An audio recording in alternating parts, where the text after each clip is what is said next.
I got a lot of stuff, good stuff. So you know, Except Chris, don't let him. He's gonna ruin your. Oh, hey.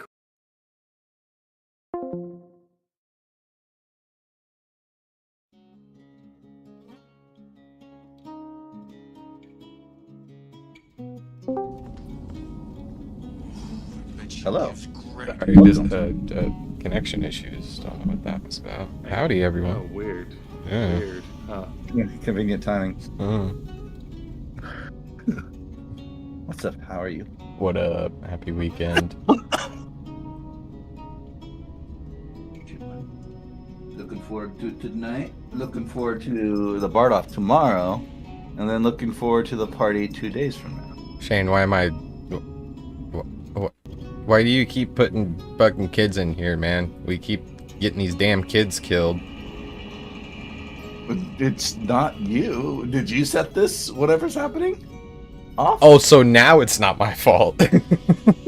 No. Everything that led here that you guys are witnessing, that is partially your fault. Oh, okay. Because you almost had enough juice to get away with harm. Almost. No. It asked me to download another figure, and it was like of another kid. I'm like, dude, how many kids do we gotta kill in this fucking campaign? Enough. What's up, Andrew? Enough is the answer. We have a quota, and we are sorely behind. I see. Yeah. We gotta catch up to Rainy. I don't think anyone's gonna beat that record. Yeah, she killed a whole generation upon generations of, like, snake people. Hey, man. And that was our first day. Hashtag goals. Like pretty impressive. I know. I was gonna say that's pretty freaking impressive. Yeah. She's frightening. Why don't you think you don't see so many Nagas here? Whoa, because I was a Damn, bro. We would get copyright struck. Because we don't call them that anymore, you fucking racist. Yeah. What do we call them then? Ugly sea-looking fucks, bro? Like what? Damn. Damn. Naga's is shorter. What were you saying, Tyler? We has Fang. Rainy was the extinction event of the Nagas because she fucking burned all them fucking. No, she didn't kill them all. She killed a whole generation. Yeah, good old ethnic cleansing in the morning, you know. Yeah. Man, I mean, this is Christ. Nothing wakes me up like a good cup of joe and some nice ethnic cleansing. It was some that people. piece for me. Please, someone clip that. No, fuck. I was just thinking about that. No, oh, shit. It's recorded. I know, and you can clip it on YouTube and just send it to me. Thanks. Yeah. Oh, good idea. Make that into a sound clip, please. Open soundboard. No. No, good. It'll be my my join emote. No. That's a bad idea. That's a horrible idea. Yeah, I don't know about that one. What do you mean? What could go wrong? Oh, you know, just a new person getting introduced to the group, and I pop in, and they think that's just what I said. I mean, you've heard mine. I mean, you did, though. Come into my ass and call me Obama. So, like, Yeah. I have kind of a good shield out for people like that, you know? Seems like he knows what's up, you know? Yeah. Par That's for what the I think when I course. hear that. Par for the course. Alright. Last time on Dungeons and Dragons, a myriad assortment of things happened. Some more plain, others not so plain, some expressly, some maniacal, we'll call it. Ultimately, hard was hard, and pace to stay and I apologize, to stay and deliver a musical performance with the Beatles. They took a brief break. As you see, Hard is off to the side there.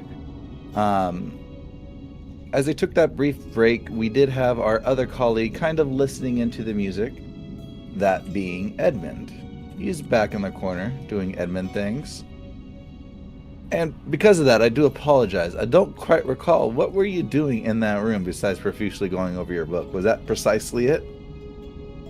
Yeah, that was it. Okay, I thought that was too simple. I'm like, there's something more, something else I'm missing here. And I'm like, More no. devious, it's Matt. He wouldn't do something so simple. Huh. Yeah. And it was. So I played myself. Nevertheless, Classic. hard. You're off to the side here. What are you doing specifically? Do you recall?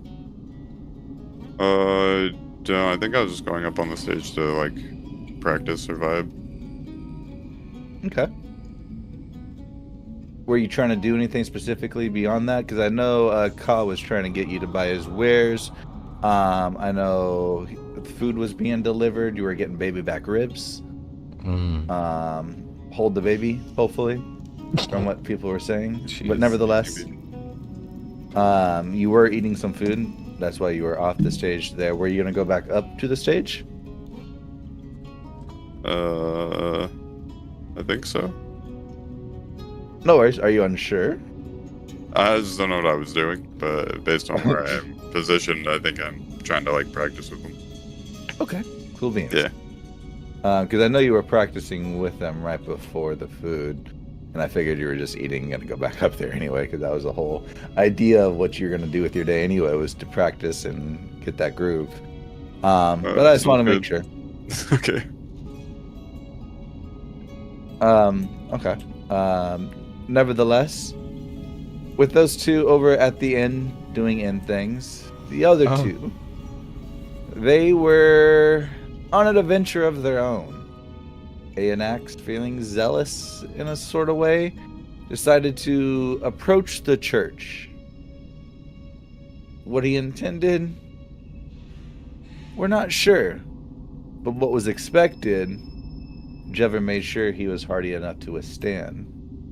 As she cast these spells of various fortuitous nature on him, a chance, an opportunity that Anax decided to go with. They decided to follow a recently released and reinvigorated,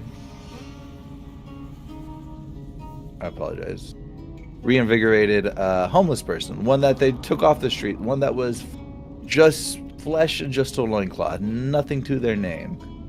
He's come out clothed, and spryly happy.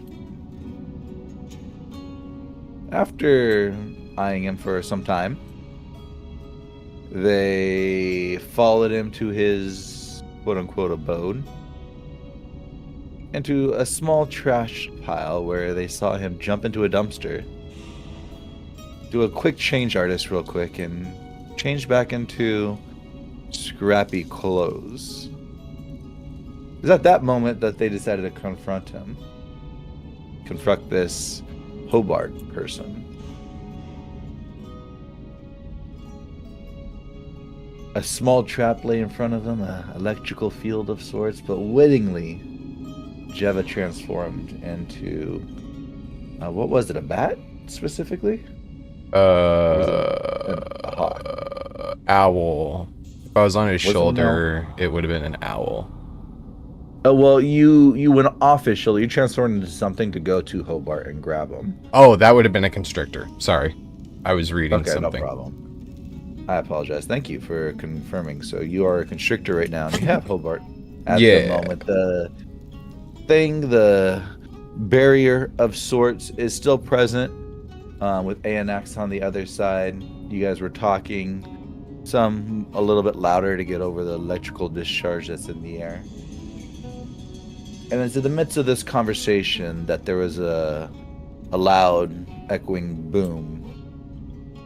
And you see over yonder to your guys' east, where you guys approximately, with your guys' check you did last time, was where you guys were surveying him, watching him, eyeing his movements to see if there's anything strange. A bomb of sorts went off. And that's where we left off. People eating in the inn and researching, I guess, in Edmund's case in the inn. And you guys questioning this Hobart person. Tell me, what are you doing, Jeva and Anax? I believe we got him You got hold person on him, right? Yeah. Then I'm Yeah, I'm and you're constricting him. Constricting, yeah. Yeah, she's just gonna hold the constrict. If there's anything I can do to like help secure the constrict, because the DC is quite low, which is crazy because the size of the creature is nuts. But I want to get like a good hold on him since he's not moving around, if that makes any sense. But this is ANX's show, so she's just gonna stay quiet and let him do the talking. Now that there's a fucking explosion. Right? You said there's an explosion behind us where he was fucking... Correct. It was an explosion. That's where he doing left some off. sus shit. Yeah. But there's a fucking electrical fucking trap in front of me. Yeah, it's a barrier. It doesn't seem too powerful. You could probably walk through. You'll take some damage. Okay. You want me to aura walk through this fucking barrier door towards him? Okay. I don't want you to do what? anything. Now I'm doing it. Okay. Roll a Constitution saving throw. I'm fucking doing it. And if I fail, Shane, you baited me. And I can't believe it.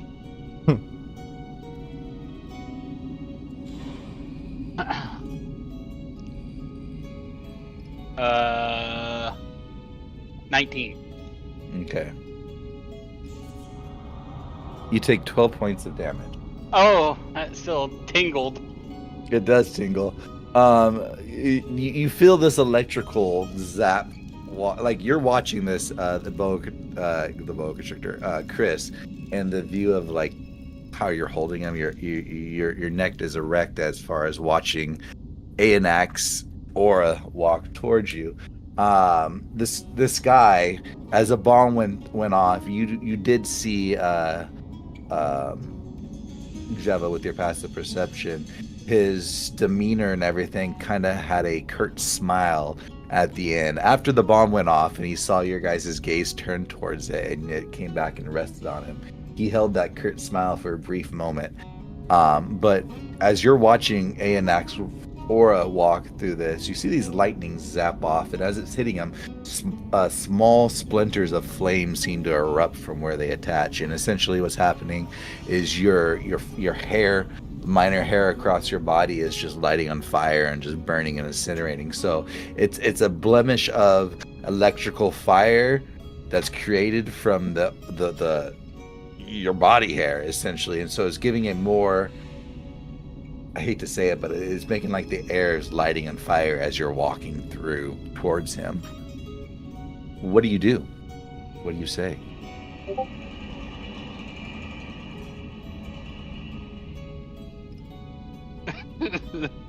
Oh, damn it. Sorry. Fucking meme. Fuck. Yeah, well, Do I still have hold person on him? He does still have old person on him. He hasn't made a check yet. Okay. Oh, he's just accepting his fate. Hell yeah.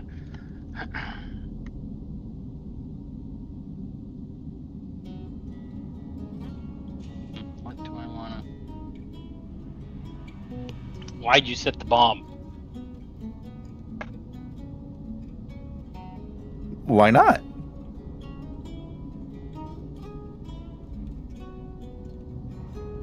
What's in that church? Who's your real master? How are you asking these questions? That's fucking exactly what I am. Just fucking demanding. What is she? Okay. So you're trying to like intimidate him? Yeah, I guess. Okay. Give me an intimidation check.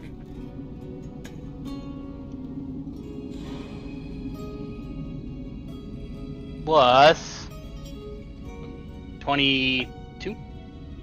Can I assist him? Sure. How are Right. you gonna assist? Just like he's intimidating, right? Yeah.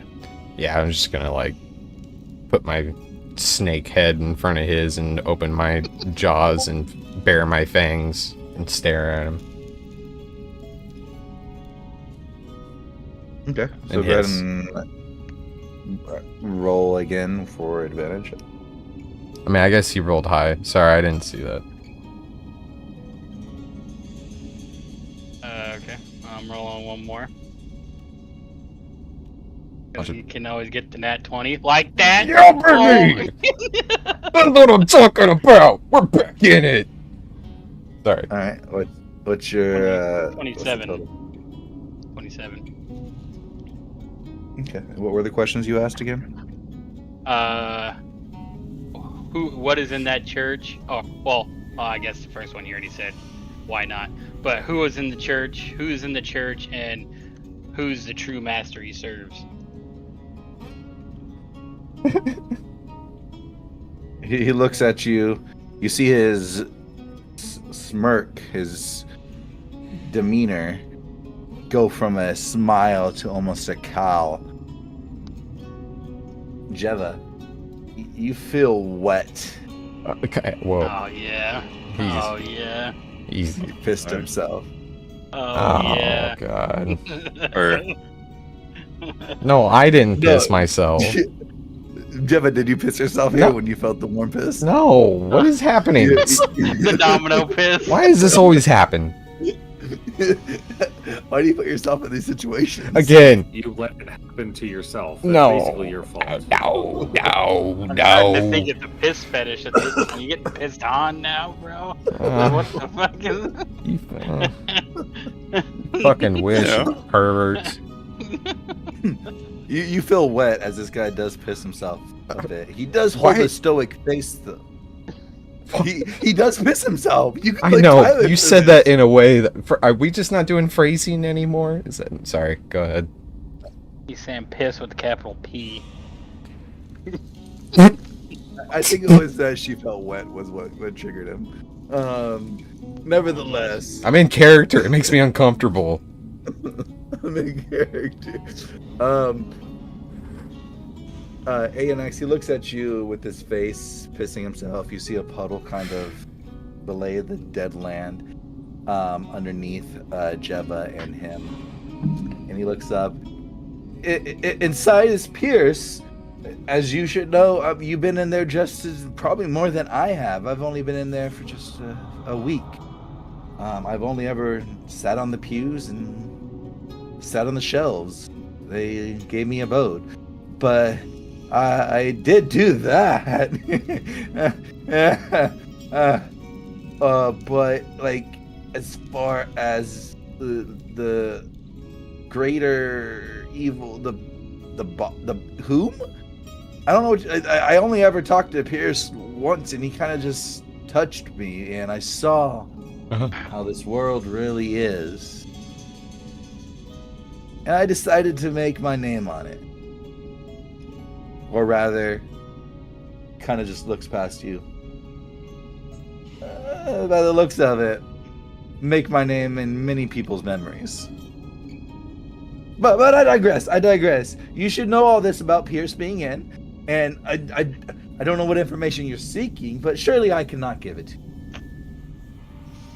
You said Pierce didn't like talk to him. He just flashed a vision. He did talk to him and then touched his forehead. Okay. What did Pierce say?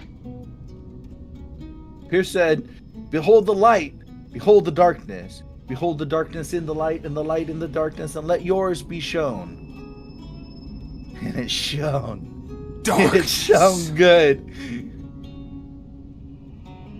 Jeva, you feel him kind of squirming around.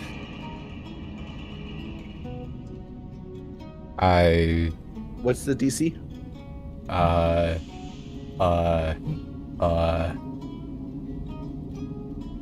did have my fucking character sheet up. Sorry. Everything else. Because he still has hold person on. Correct. All right, I'm And gonna you know that DC as well. I'm gonna chop at his head with my great axe. You're just gonna hit him? Yeah. Oh, you're not. Oh. Okay. I mean, he's pretty. He can't move. It's gonna be an automatic critical hit. I know. Okay. Go ahead. I'll go for a bite too. My DC is 14. So fucking Okay. low. So, I mean, he's hold person, so he has to beat the hold person first. Are you guys doing a roll off to see who hits first? Sure. Me? No. I'm You in just- first. um, He's been judged. question I already mark? have all the information I fucking need. okay. So go ahead and roll your critical hit then, I guess.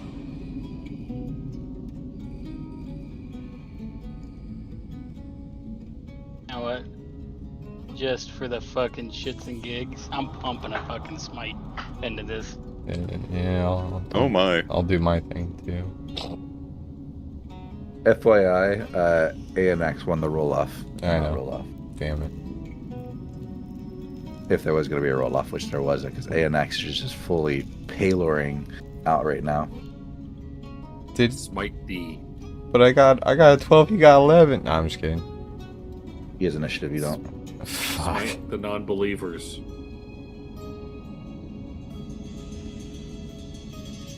Oh, but I do. I have 2 decks. 61 points of damage. 2d6. How you want to do it? I'm just gonna bury my axe right in his fucking forehead. That's it. Okay.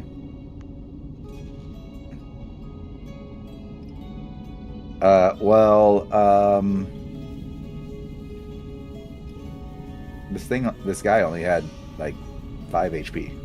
So Oh Jesus! I obliterated him. Wow. Man.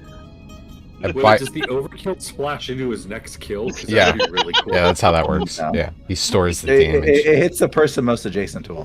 No. I'm cool with that. Go for it. That'd be really neat to see, Matt, shut the honestly. fuck up, bro. Um, I'll- I'm here to enjoy my adventures today. I'll bite his head off too while we're at it. Or I guess just like Bite his twitching body. no. I'll like constrict his neck so his head pops off. With the axe still in it. Anyway, And I'll drop my wild shape. disable. Yeah, we gotta disable this fucking trap. Yeah. And then we gotta get to that burning pile. That's all the information I needed. There's something nefarious going on. I've gotten it from multiple sources now. There's something fucking nefarious going on. That church is corrupted. What do you think? I'm curious on how you got to that conclusion. Out of character. What do you mean? So, He- first of all, was the tip from Nosferatu himself. Valid. Okay. And so it's just like, okay, I'm meeting this stranger. There's an actual contact with Pierce, and he's having him do some shady ass shit, right? So that's something already okay. But it's Nosferatu, right? He's fucking weird. But now this person now, Pierce fucking touched him, and now he's fucking blowing shit up and shit. That's all I fucking need. Okay. No, I don't like that. I'm I gonna trust loot. your motives. You said you're gonna Yeah. loot. I'm gonna loot that body. Oh, Okay. he's just a fucking peasant. I'm just gonna destroy this trap. And I'm gonna go help the people in actual need. Plus, there's people in need. So I need to fucking... This motherfucker need to go. Understand. Jeva, give me a sleight of hand check. Sure. 8. All right. So you go across his body. You see that his clothes, even though it's like a loincloth wrapped around his chest and very peasant, like Roman peasant looking clothes, inside his sheath that goes over his chest are multiple pockets, and you see a couple coins, specifically a gold coin in the very top of the pocket. As you go to reach for that gold coin, you feel a little bit of tug as you pull it. A little bit of resistance. And then it gives and you hear a click. I need you It's a to bomb.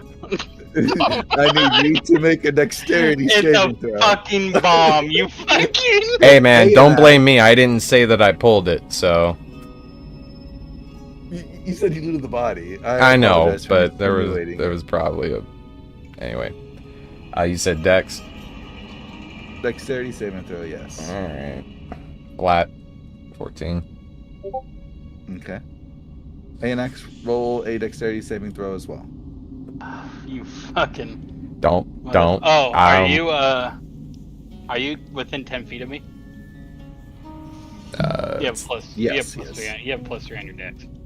Oh, saving throw. so 17. You robbed my fucking roll, you bitch. I didn't do nothing, man. I got a 13. Okay. Fucking blew me up, you fucking piece of shit. Hey, buddy. If I had control, I probably would have not have tugged on the thing that felt like it was attached to another thing. As you explode, Right. you guys both dive out of the way. Nice. Time. Take a little bit of fire damage, only 4 points of damage. That's not bad. And in diving, ANX, you mishappily break this contraption that's doing an electrical discharge field. Congratulations, you solved your issue. That's good. Nevertheless, Jeva, you have 1 gold, Oh, nice. How much damage was it you said? You said 4? just 4 points of fire damage. Why are these people carrying fucking bombs on themselves? What is this? I actually say that to Why is ANX. it Like, what the fuck is wrong with you, Why the church, are you man? sticking your fucking hands in these pockets? Hey, man. Last fight we were in, you saw her. The little fucking, Shane, help me out. Who was, what did the person look like who stole all the other shit? What's her fucking nuts? God, please answer my answer my Oh, you're talking about the frog woman. Yeah, give me a second. I'm gonna go get it. Froglet. Yeah, the last fight, fucking Froglet took all of our fucking, our what do you call it? Loot, you know, our squabbles, our you know, our reward. We had to get out of there pretty quick, but yeah, I was just trying to make up for some lost stuff, man. and wind up getting us killed. Maybe. Come on, we gotta go help these people. Fine. I will help you help these people. You help these people, and I will help you. That's how that works. Run to Is the. that what you tell him? Yes. Sorry. Yeah. Okay. You just gonna go back over to the fire? Yeah. Okay. Move yourself over there. And help people in need. Let's see here. What am No I worries. fucking- We'll come to you guys joining what's happening over there here shortly. We're gonna go back over to those of you in the inn. Hard, you go to you finish your food and go to take stage to start practicing again. As you guys break out into your first song, what song are you practicing? They ask specifically for you to choose a song to kind of break the monotony of the songs they're playing. I don't know. They ask you what's your favorite song. How about that? No. That's, I don't know. It's not for practice. That's for finales. Where's one of the fucking like 20 that I posted the other day? They just want You you don't to keep keep. them on like a notepad called Songs to Rock Out To. No, it's on my other account.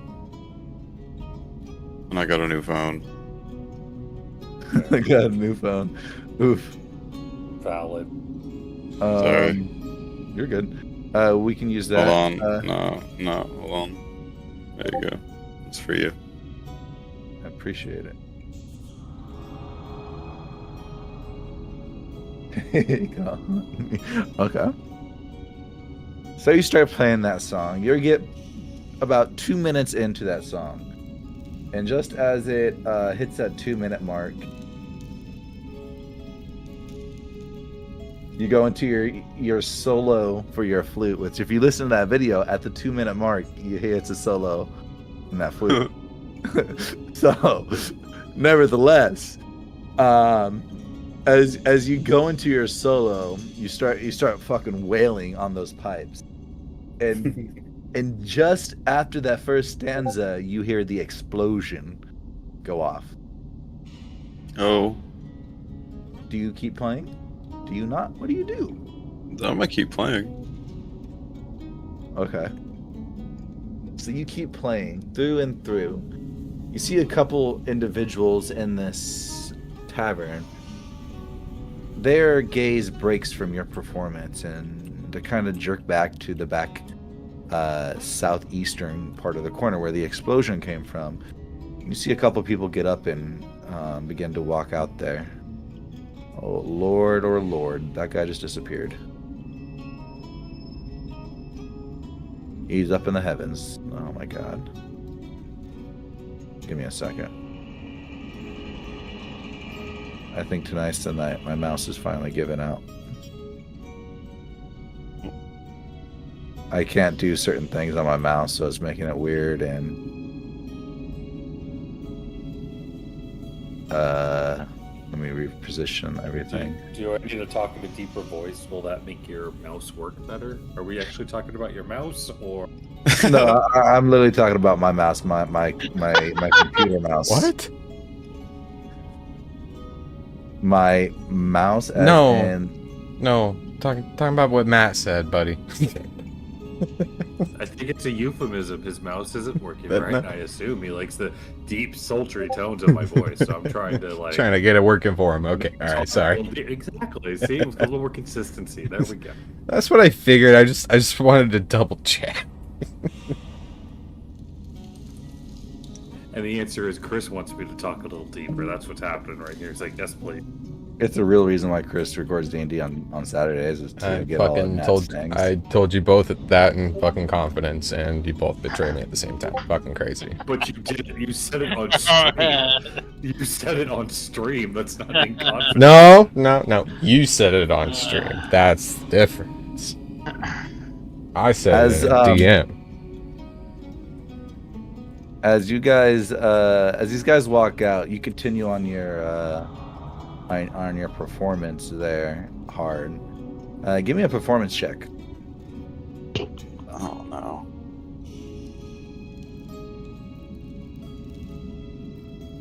Damn. So I guess just a 21. With the 21, he's still go ahead. No, you're good. Gets With it every time. With the 21, you do put on quite the performance. You hear, or rather, you see Edmund. Do you actually put out that request, Edmund? Just curious. Or is that just a joke? He's That's just a joke. Okay. putting it out there, you know. You see, as these group of people leave, you see some of them as they were walking out, hear your soul and decide to stay even longer. An explosion did not deter them from this musical finesse you are creating. This musical performance, this ode of sorts.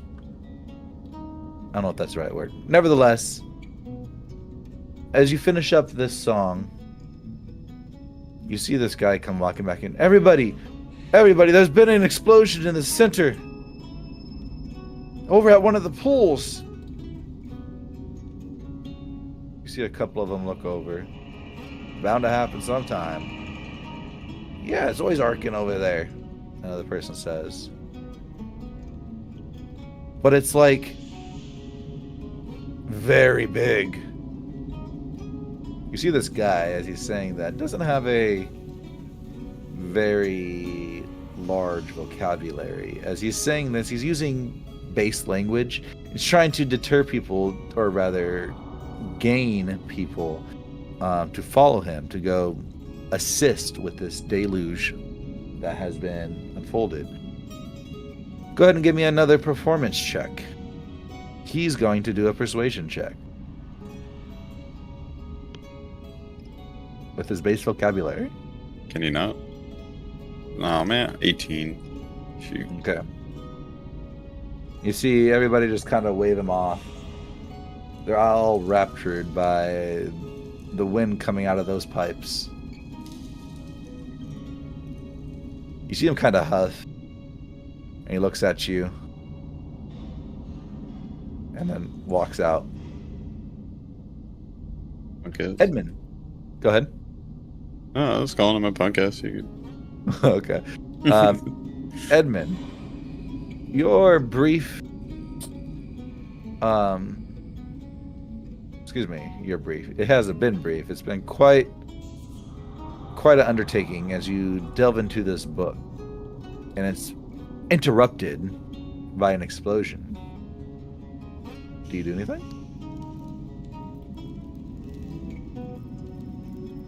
How does the explosion sound? Not just like a boom. Does it sound like a controlled boom? Does it sound like it's a chaos boom? What kind of boom is it if I hear an explosion? I'm a smart guy. I should be able to figure it out. Yeah, so it's a great idea about you listening into this, because when you hear the explosion, it kind of echoes as if there was like a secondary explosion. Give me a actually perception check. Yeah, I was really hoping you'd just give me stuff for free. Never do that anymore. I stopped playing a barbarian. You're like, oh, you got to do real things legit. 21, please. So with the 21, you hear the explosions. There's a primary and then like almost a secondary under explosion, which catches you off guard. Typically, if it was a controlled explosion, it'd just be one big boom or a succession of timely booms. This was like a boom boom, and that's it. And it was not so much the sound of the explosion that gives it away. It's the after that gives it away. You hear crying and wailing. It seems to almost branch out from individual to individual. As one person nearby cries out, it kind of echoes through and through the masses in this Leviathan you find yourself in Chez Lebeau. What do you do? Go back to reading my book. Okay. I'm sure wherever that came from, it's gonna be handled by not me, because my book is too good. No problem. And that's what you're doing? Yes, sir. That's my turn. Cool beans. Hard. Are you swaying away from any sort of change in your process? Are you still going to stay here and practice? Yeah, as long as until like nobody's paying attention and the Beatles stop doing their thing, I'm gonna keep doing it, keep performing. Okay. No problemo.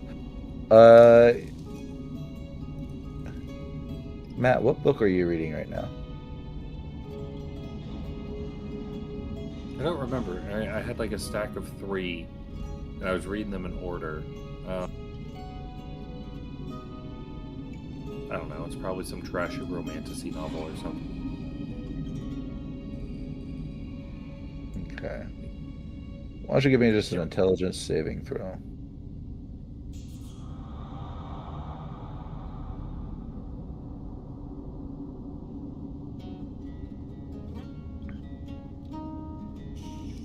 Well, 16 total. Okay. With a 16 total,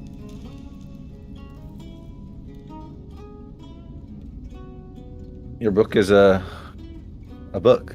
It captures your attention.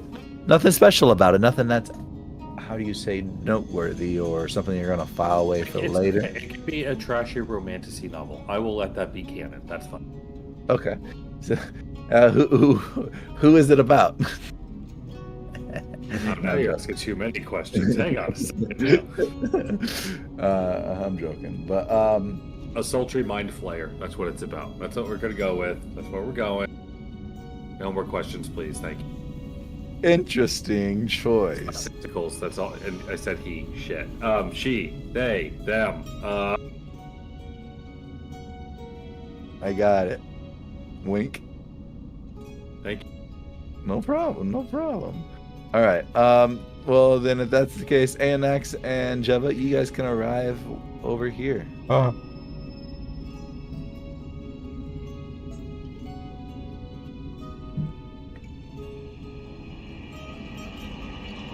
Where am I? Okay.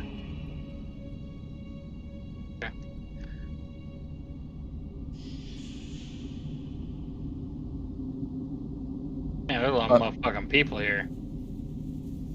Yes. I'm gonna explain the scene shortly. Give me a second. Oh. There you go, casual. There we go.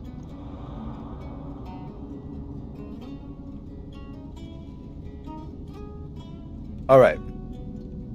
So as you guys come towards this massive, I guess the best way to say is catastrophe, you see smoke just billowing out from this electrical turbine. It looks to be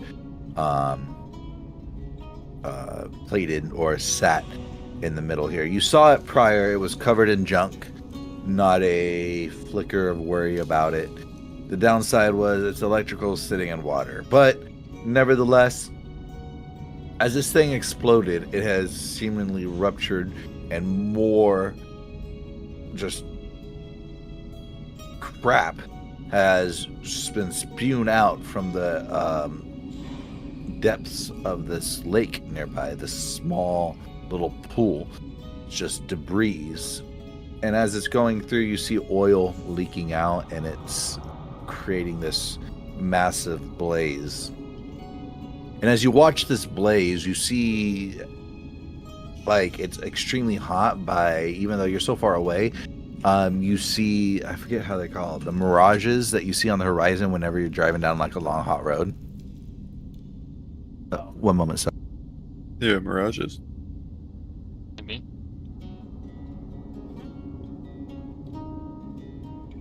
Witchcraft? Yeah, one moment, sorry. I'm talking to my kiddo. I apologize. Oh. I thought I was being a joker.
That 5 HP fucking kill better give me some good experience.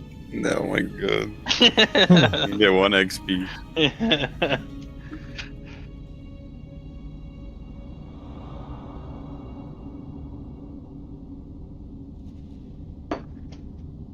I apologize, guys. Give me 5 minutes, okay? I'm so sorry. You're good. Take your time. God.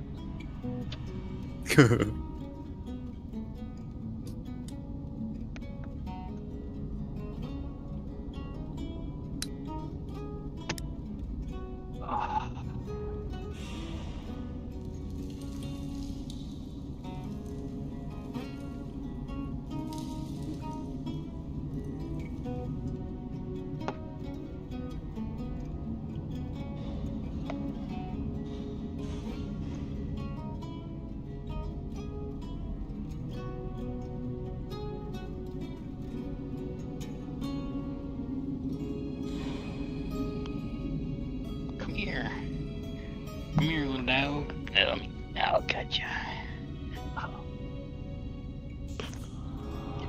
Ow. Dick. I heard that. Trying to give you love, you fucker. So grumpy. So, question for you guys, real quick. Who wants to go in on buying a fire truck with me? Is it in Idaho? No, it's in Nevada. I'm interested. Okay, I'll send you details. Don't tell anyone else about this. Okay. Alright. Hey, yo, guys, Matt's got a sweet hookup on a fire truck. You want in? Oh shit, my mic was on. That was almost a ruse. That was just a ruse. It's actually a school bus. Sucker. Same thing. I'll just strap a hose to it, bro.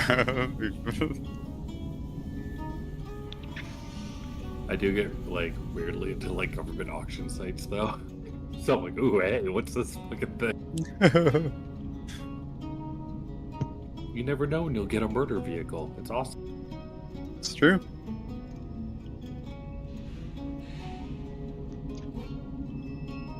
My wife keeps telling me stop looking at those sites. We can't afford anything. I said, I don't know, man. I need a 1980 International cab over big rig to sit in my front yard. I think you do. There's a 1957 Kaiser Jeep. It's a 6x6 dump truck. That's, oh man, it's $250, guys. Like, Bro, when are you ever gonna see that again? Right? Oh my god. No, you gotta act now. I should have acted yesterday. I'm too slow. It's too late. I already have it.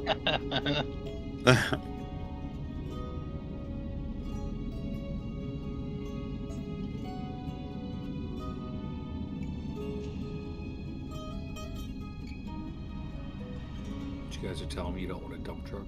I mean, come on. Maybe. Oh man, you'd get tetanus just looking at this thing. This is great. Tetanus. I had tetanus in a minute. I'm about due for another one. Oh, you got better? That's cool. Better.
Well, how was everybody's day?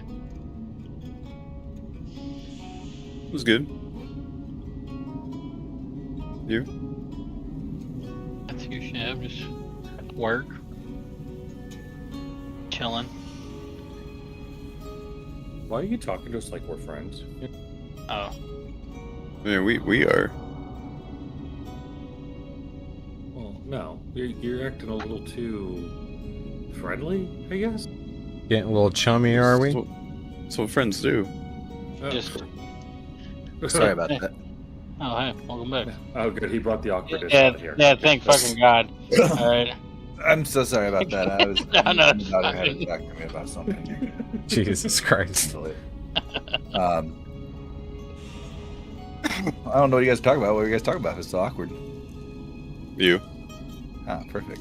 No. That was perfect timing. No worries.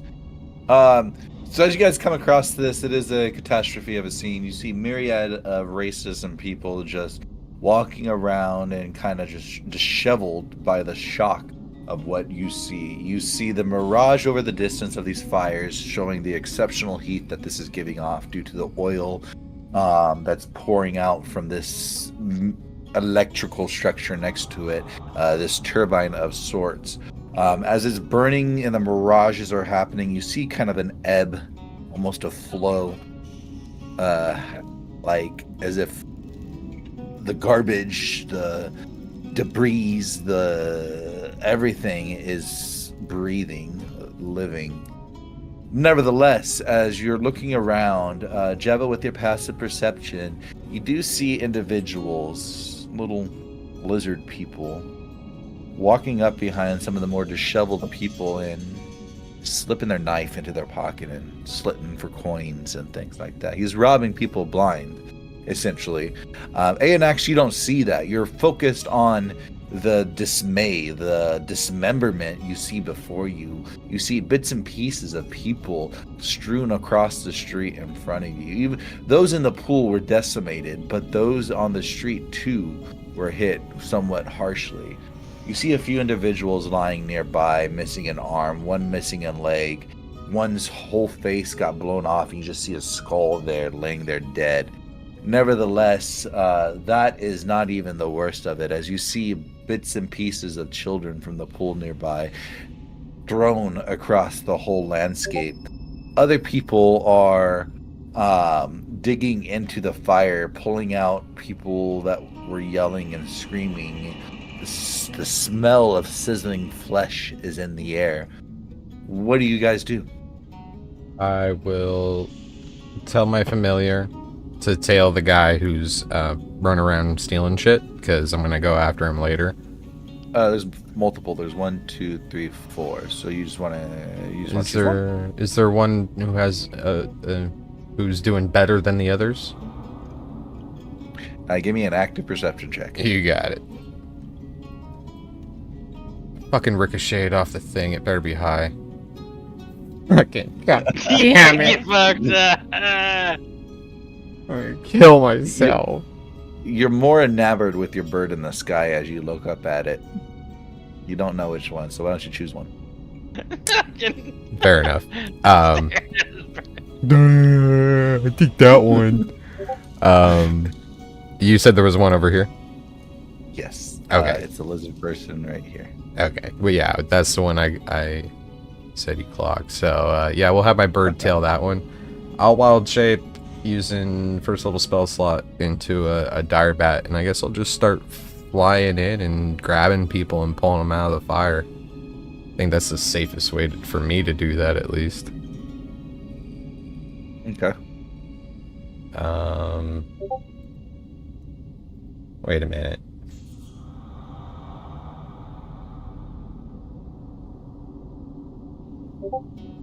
I don't think I packed it. I did not pack it. Okay, good. Ooh. I was gonna say I could just cast Create Water, but I didn't prepare it, so yeah, we'll stick to the original plan. Okay. Anax, what are you doing?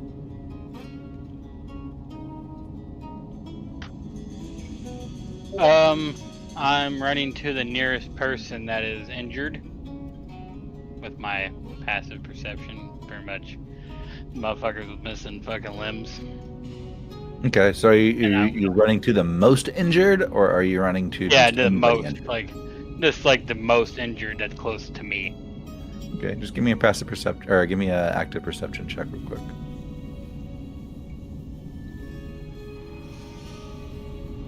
Oh, fucking, I lasered right on it. Okay, give me a second. You see a boy ladled in front. He's being crushed by what seems to be a road stop, a large cement cinder block, disheveled from the earth from the explosion. You see he's crawling his way away from everything. And as he is, he's just doing it on his hands, because as he's crawling away, you just hear the squelching as his body is being pulled apart. he's just tearing it away, trying to get Jesus away from this unbearable fire. He's alive. Oh, what do you do? I'm gonna run to him and pick him up and get him away from the Do the debris. godly thing, put him out of his misery. Oh Jesus. God! As you pick him up, you hear the splashing of the blood just falling out of him. Oh God. You start walking away, and you hear a dragging, and you see that it's an intestine, which you grab and just cuddle, I guess, or shovel it back into him. Nevertheless, he's hanging on. You see a fire in his eyes, something just beyond reasoning. Something's carrying this kid. He looks up at you. He's like, they called me Tippy 2 Feet. What do you do?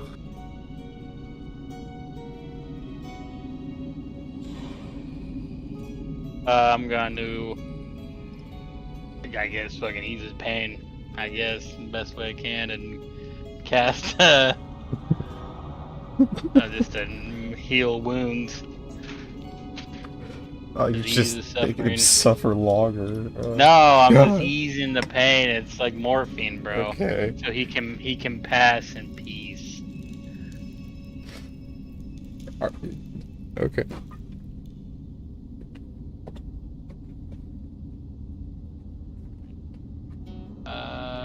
Can you get addicted to cure wounds? Maybe. Perhaps. Who's asking? Just for a friend.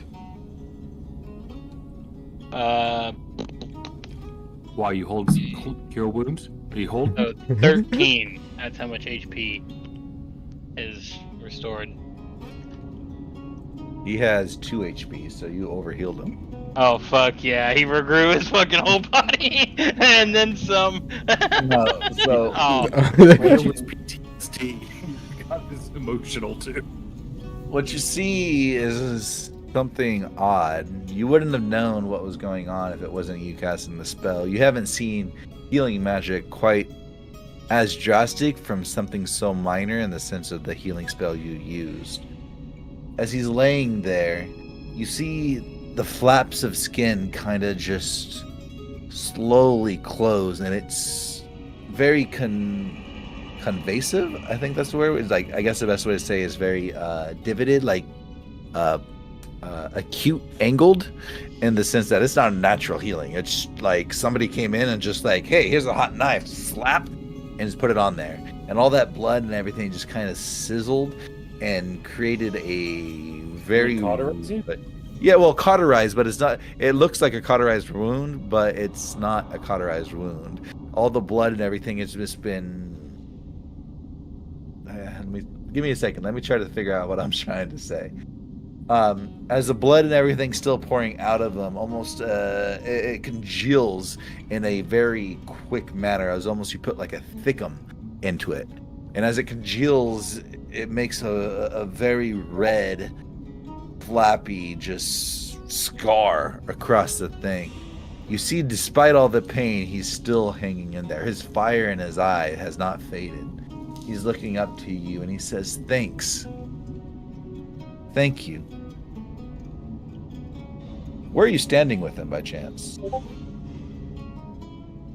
I was kind of like pulled him away from the debris and kind of kneeled down and healed him. So, where would you say you would pull him to? Well, pretty much wherever he was, like 10 feet away. Where was he? He's right here. So yeah, just like a little Like bit here? away. Kind of like right over here, yeah. Okay. Away from the chaos. You see that he looks up at you and he smiles. He kind of just brushes your face. Almost an endearing feel. As you're looking at this kid, it draws something in you. It stirs something in you.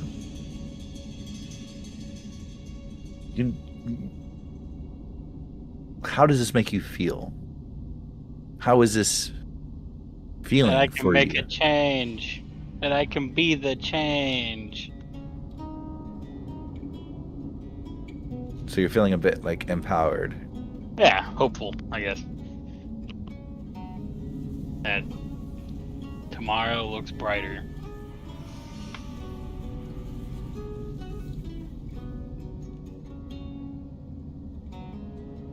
As tomorrow looks brighter, you're looking at him. He's still lethargic.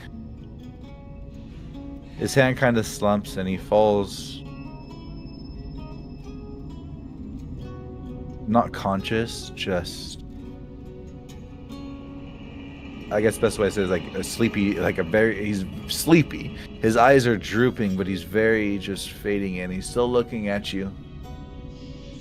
He's like, who sent you? Why did you save me? Everybody deserves second chances.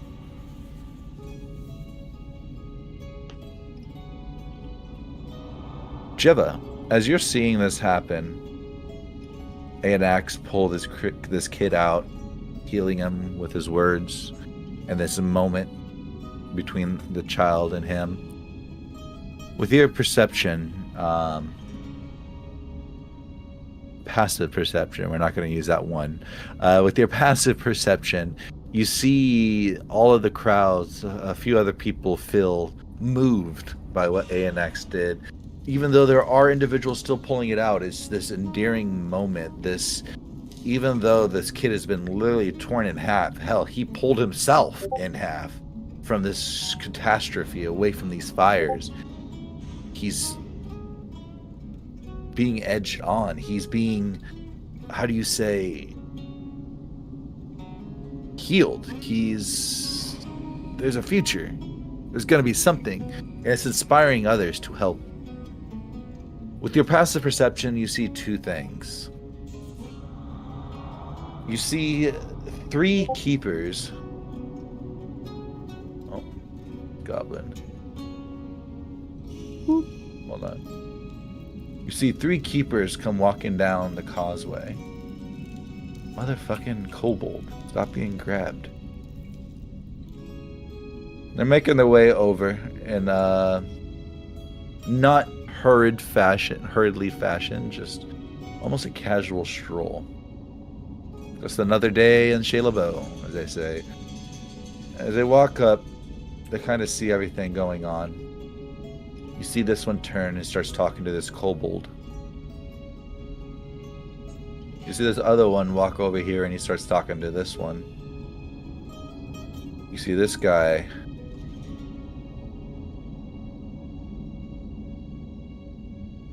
Oh, that's not what I wanted to do. Hold on a second. You see this guy shoot out. I'm sorry. I don't mean shoot out. Step out. You see him just kind of animatronically just looking at people. You see his eyes, his red visor kind of just go up and down as each person. He's very mechanically just walking to the next. And he's just eyeing everybody. Beyond that, you also see the mirage of the heat kind of ebb even more. And what's even more peculiar is you start seeing the ground kind of breathe. Almost like it's inflating and then deflating. What do you do? They chanting? The mirage. Who? The people? Yeah, you said there was a group in particular. So nobody's chanting. I was saying the mirages was like inflating and deflating. Okay. And the group of keepers came walking over. Okay, my bad. No, you're good. I probably didn't explain it properly. And they're questioning people essentially. Oh, gotcha. All right. Yeah, I'm just gonna keep pulling people out of the fire. I'm not trying to spend any spell slots on these fucking people, but I'll also, just in case my familiar is an idiot, I will just look through his eyes every once in a while, making sure he's still doing what I told him to do. Mm-hmm.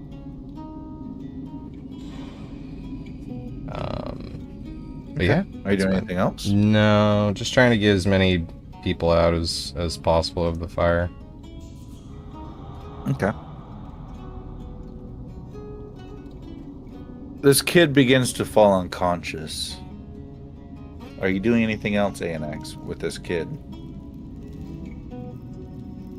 No. Okay, I gotta go help other people. I understand. So go ahead and... Are you just choosing a next random person? Pretty much, yeah. Okay. So there are kobolds. There's a kobold there. There's a child here. There is... Where else is everybody? There's a child right here. I'll get that one. Okay. There's a child over here on the shelves.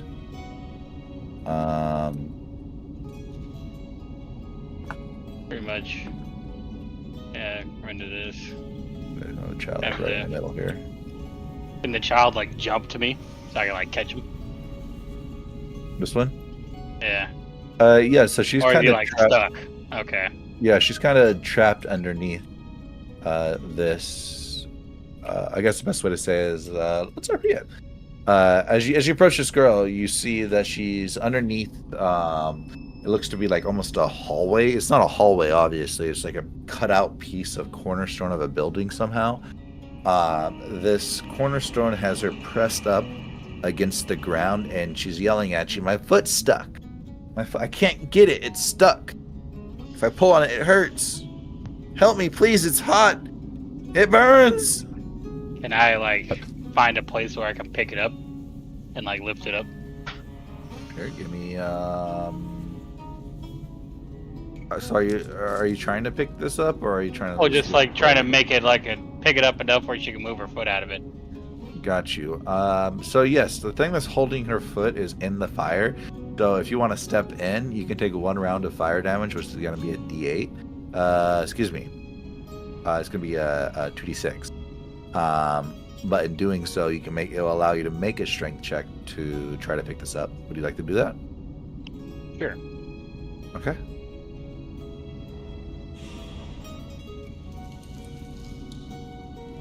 I feel like it's a strength check, you said? Yep. Give me a strength check. Will do.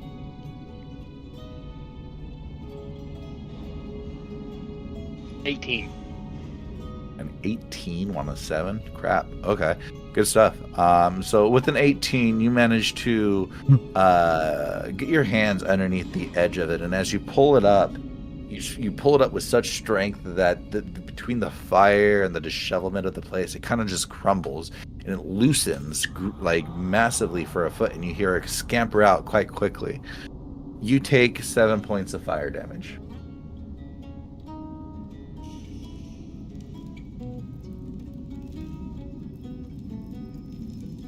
Got it.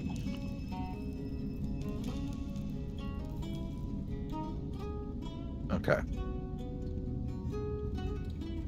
Jeva, you said you're gonna go for this one right here? Sure.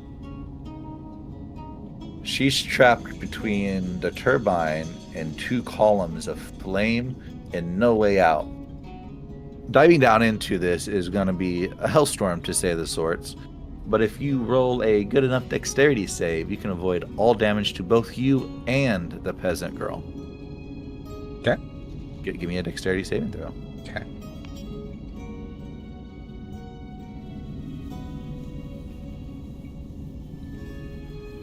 Not too Fantastic. shabby. We're looking at... Oh, it's a save. So 20, dirty. Dirty 20, thank you. Nice. Okay. With the dirty 20, you manage to finesse your way down between these columns of fires. And as you finesse your way down, you grab the little girl by her shoulders. And as you lift her away, she screams from the fright of the height.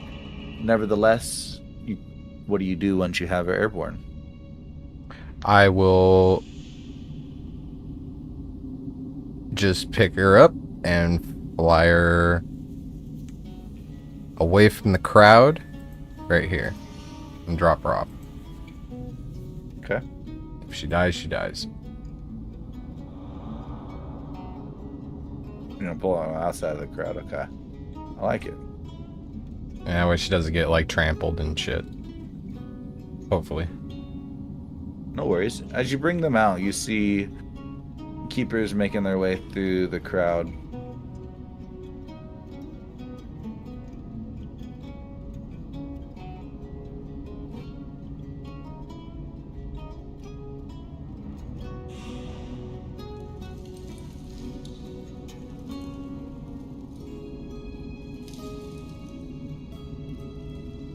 All right, are you guys still going to be saving people? Another round of savings? Yeah, I'm down. Yeah. Cool beans. Give me a few moments. My daughter's food just got here. I had to get her situated. I'm sorry, guys, for all the breaks tonight, but I appreciate you.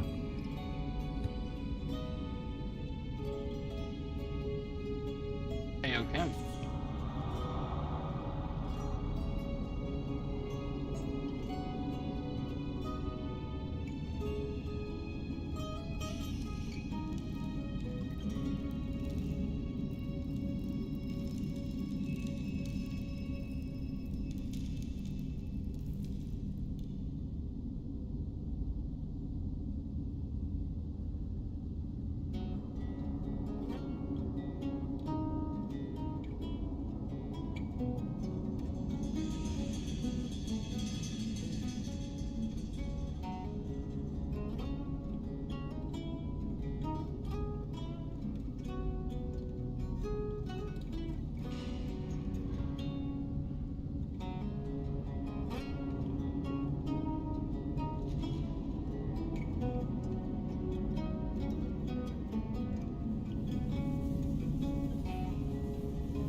Hello, hello. There we go.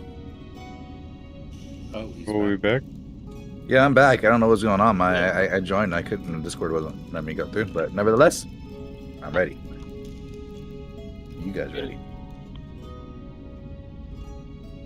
Yeah. I'm never Yeah. ready. We're gonna go over to Hard and Edmund.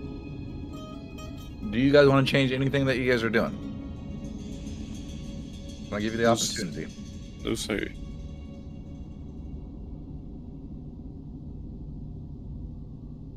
Okay. Edmund? Sorry, my little guy's sitting right here. I didn't hear you. Do you have anything that you want to like do differently, or are you still just gonna be studying away? I mean, I've got feelings of what Nosferatu did to me, so I'm just trying to get my head straight, you know? Mm-hmm. So, I mean, I haven't heard anything that makes me want to go get involved yet, but I'm paying attention at the very least. But no, I'm not. I'm good right now.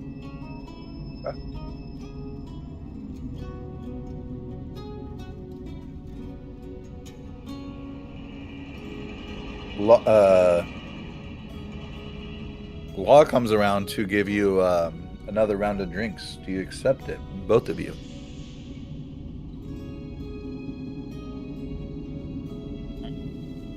Okay. Yeah. Okay.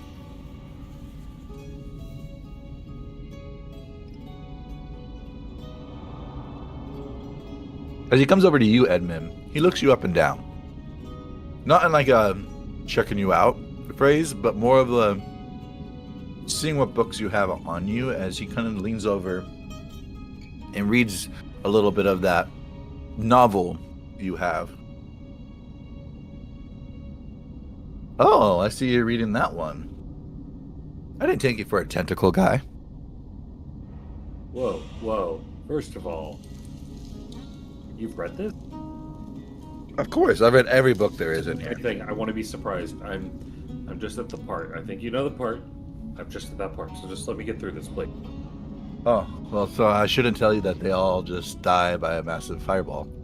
Oh my god, why? What a Or do they? Very And he close. smiles. Not a nuclear fireball. Oh. Hi. Sorry, my son's Hello. in my lap.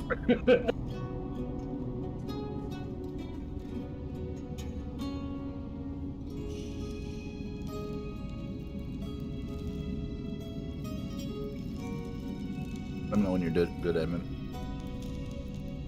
I'm good. Yeah. Well, We're good now. So he's like, he tells you about they all die in a massive fireball. And then he closes the book. He's like, or do they? And he smiles at you. I don't like you. Why would you do this to me? Now I'm going to be expecting a fireball this whole time. Even though it may not be true, but that's what I'm going to be looking for. And then Edmund's going to look at his book, visibly annoyed, trying to go back to reading. Okay.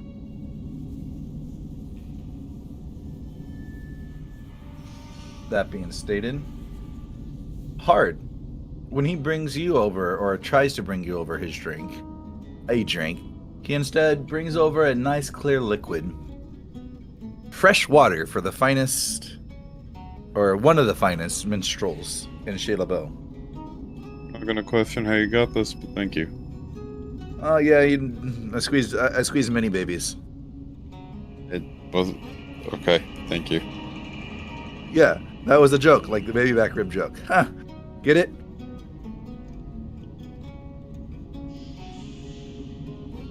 He just nods.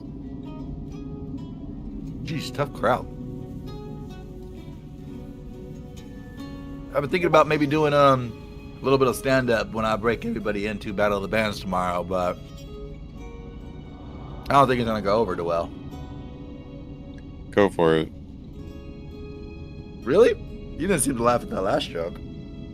That doesn't mean other people won't find it funny. Maybe comedic timing? Perhaps.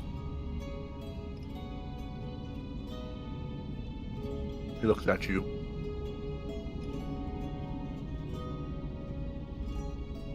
You should dedicate one of your songs to somebody tomorrow. Whoever. It don't really matter. We don't get a lot of dedications anymore. A lot of downtrodden songs coming out. But since you've arrived, it's only been like 5 days, 6 days. A different aura has pervaded this atmosphere. It's good, maybe not. Maybe not all in parts of you. Maybe it's the group you run with, but I think dedicating your song to somebody is just gonna be that cat in the bag for you. Who should I dedicate it to? It's not my problem. I'll give you the idea. I see.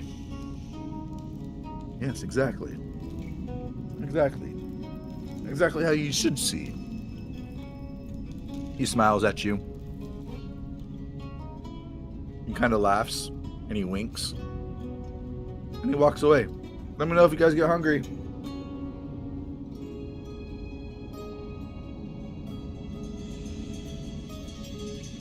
Did you say anything to him? No. All right. Nice little awkward interaction. I like it. We're gonna go back over to those pulling people out. Give me a second. Let me grab them. Now you pull this child out.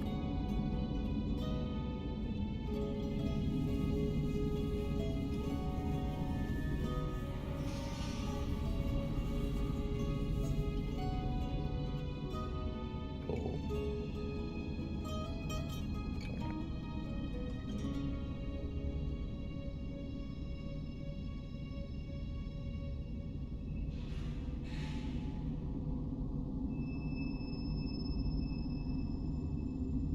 Fuck, I can't grab this child. Flipping that.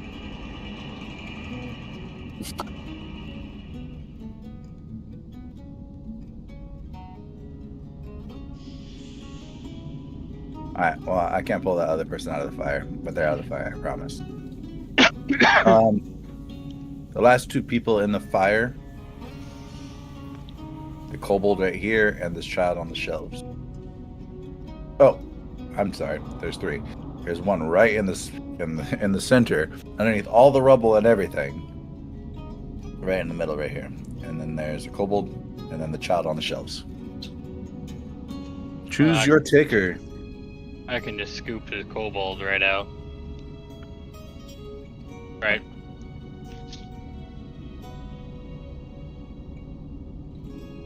Is that what you want to do? Oh yeah, I mean, is he stuck under something? Yeah, he was passed out, fainted. Oh, god damn it! I'm just gonna kind of pull him, like pull him this way. Oh, then drag him, but like make sure he's not like stuck, so I'm not like trying to fucking rip him apart, you know? No, he's not. He's not stuck. He's more looks like. Give me a medicine check. How about that, Okay, maybe. Mr. Holy Man that has no medicine? I was all in fucking Vivek, bro. You know how many times I've gotten a medicine check? I can count on one hand, Shane. That's Alright. only because you can count to 5. That's not. Damn. Oh, yeah, Fucking got him, 19. coach. Fucking got him. 19. With the 19, it looks like he took a big piece of debris to the head. You see his scalp has been split at the top, right where his hairline is, and it's just blood drenching down his head, all the way down through his tunic and his legs. He is bleeding profusely, but he is alive.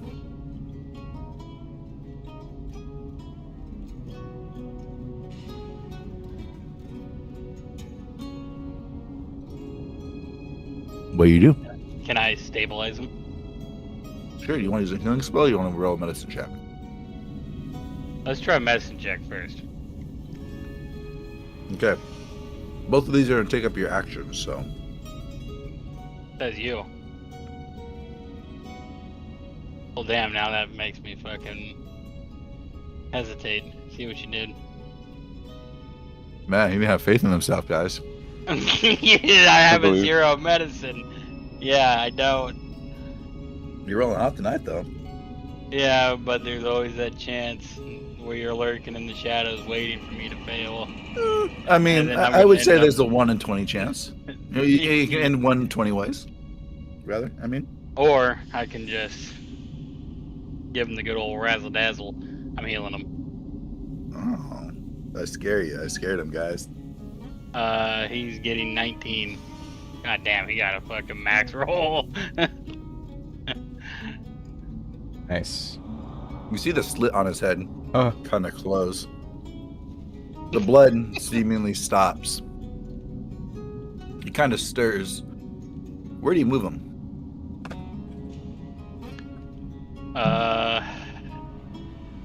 Kind of just away from the debris.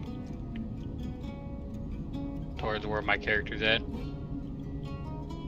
Because I'm gonna try to make my way to that last other. Oh, that's right, you said there's someone in the fucking middle of the... Yeah, well, I'm gonna... Where's Jeff at? Where the fuck? That's a great question, because we're going to lean over to Jeva. Where are you fucking... Come on! That woman! Get over here! You know, there's two different people. There's one right in the middle, and then there's this one up on the shelves. The one up on the shelves is hanging limply over the side, and doesn't seem to be moving or anything.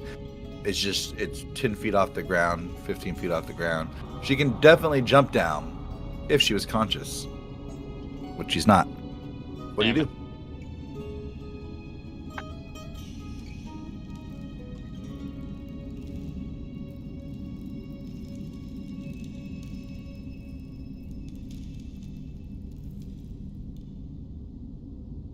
what do I do? Yeah. Oh, Are you to go for the one in the middle? That's covered underneath all the debris, or are you gonna go for the one up on the shelves? is the one on the shelves in immediate danger, or is she just kind of knocked out?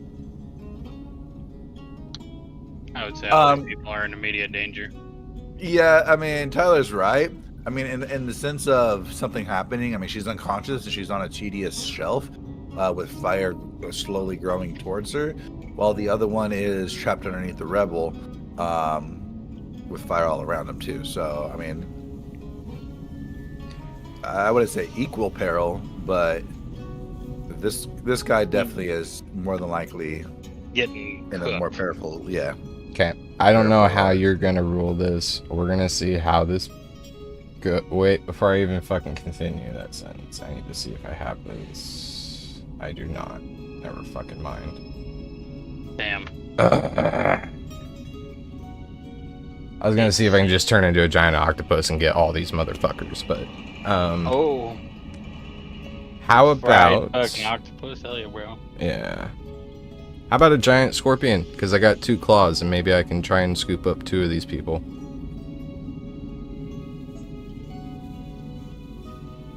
So I will do that. I will wild shape for the bonus. Expending the first level spell slot. Jesus Christ. After I fly over there, and then wild shape into a giant scorpion. I'll first go to the one. I'll take any damage coming my way. I don't really mind. I'll go to the one pinned, and I'll use one of my claws, scoop it in, tilt it so it's wedged, and then open my claw so it kind of lifts the thing, and then I'll try to delicately grab her with the other claw. Mm-hmm.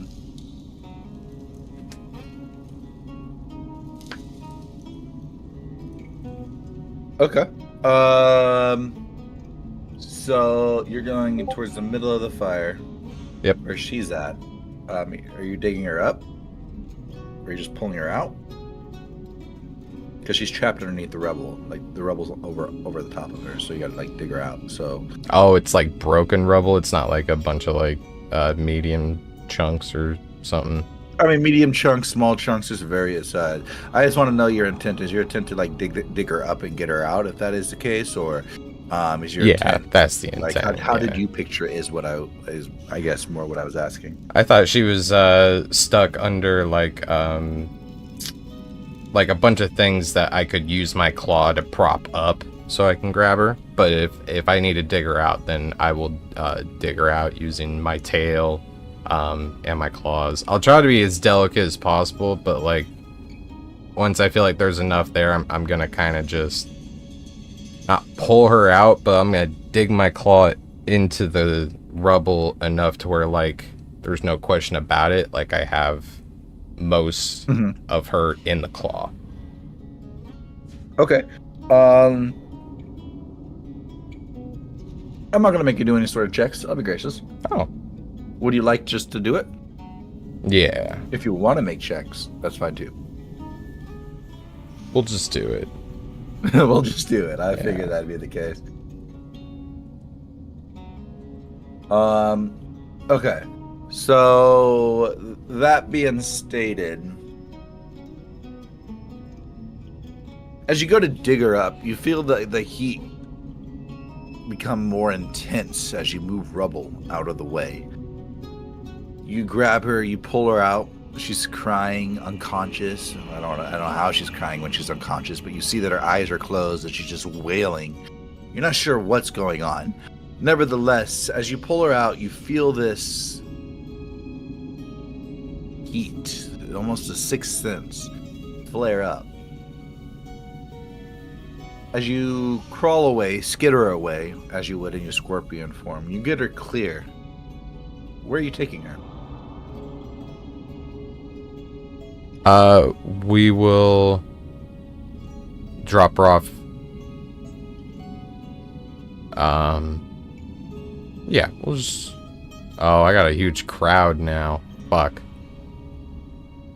We'll put her on my back. The crowd's been here the whole time, pal. No, I know, but I was able to fly over them beforehand. Yeah. Oh, wow, yeah. They're an obstacle now, is what I meant. Yeah, I'll just put her on my back. Okay. You just make your way over there?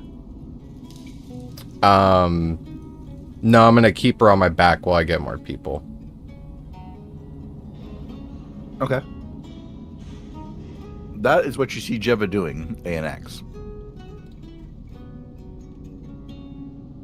Do you guys want to have a roll-off to see who's going to save the last person? No. I'm gonna let Jeva... So when it comes to killing someone, you're for it, but no. Okay. No, I'm letting Jeva do her kind deed, you know. But yeah, I'll just walk over as quick as possible because I knew she was in a precarious spot.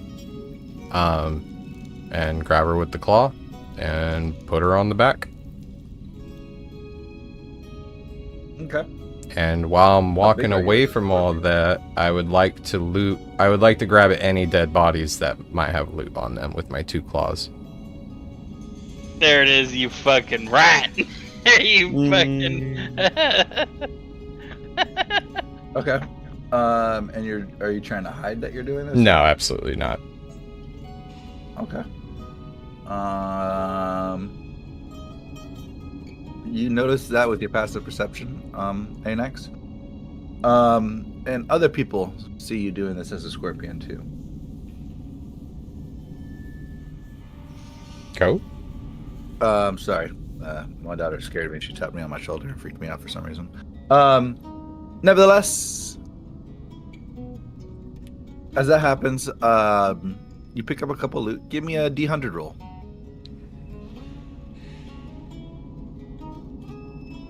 Cool. Not terrible.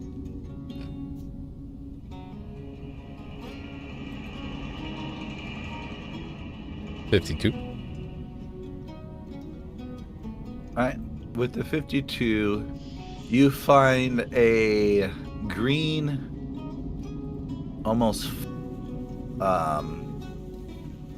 it looks like a molt, like a green molt, almost viscous sludge file on one of the bodies. You can also roll a 1d10 for silver you find on the corpses of 2 other bodies.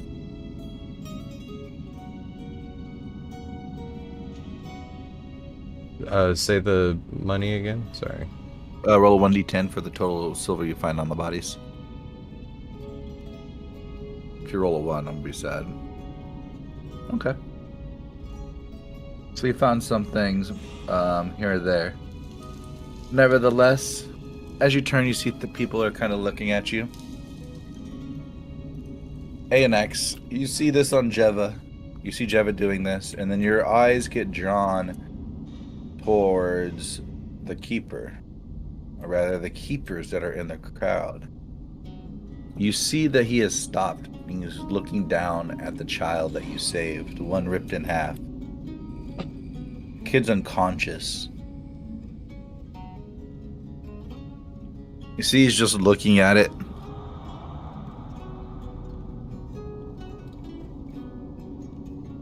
There's no emotion, no anything. You see him slowly unholster his gun, and he raises it to the kid's head. Oh? What do you do? Oh. Fuck. Oh, shh.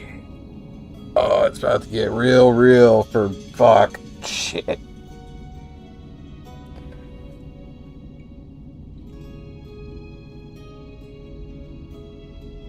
You got priority, bud. I don't think I clocked that in time. We. Damn. Oh, are we doing this? Yeah. No. Are you sure? Yeah. All right. It's. I mean, Anax has been on this fucking Leviathan for a long time. So It's a like, this is kid, kinda, bro. I know, but this is the way this environment works. All right. I can't promise you nothing. She not gonna do nothing.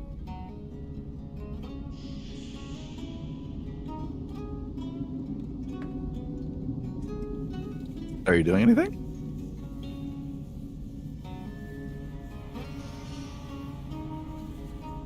Yeah, I'm gonna try to get his attention. But, hey, whoa, let's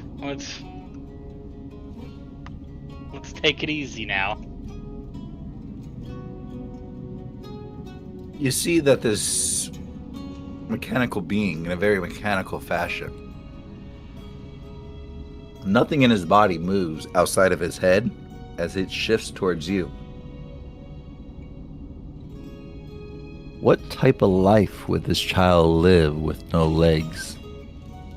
You see people all around you staving off hunger with their most arduous labors just to get by.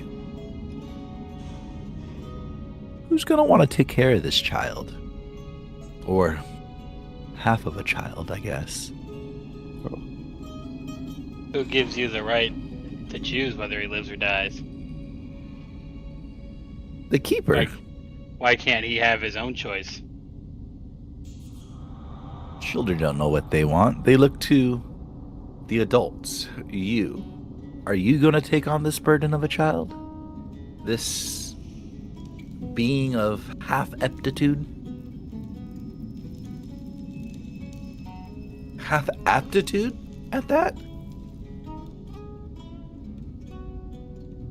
If I That's must. right. You will. If I must. In front of these people, you're going to do that. I can hoist him on my back. No problem.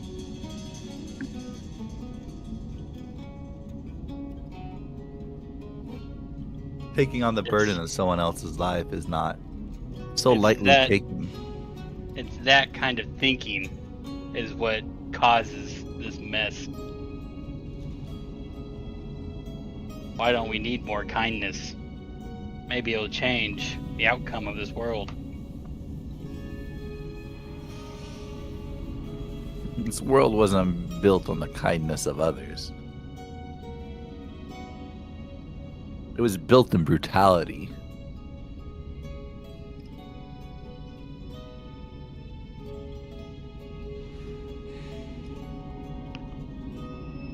He looks at you and he kind of holsters his weapon. I expect for you to take care of this kid. I will. One way or another.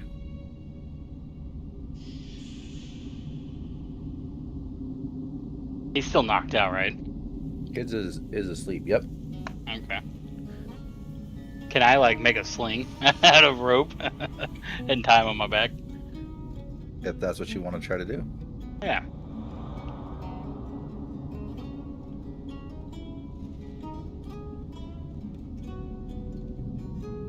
You want me to roll for anything?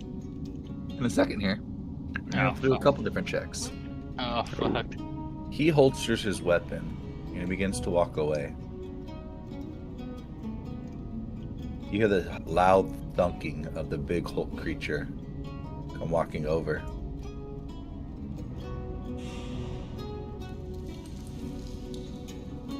The person you just talked to looks at the hulking creature. Hulking creature looks back. You get the feeling this creature is about to crush this being, this person that you just made an agreement with, that you're going to take care of this person. I see There's this. a tense moment in the air. He's going to fucking another one. Do I see this? You do see this. Can I rush over?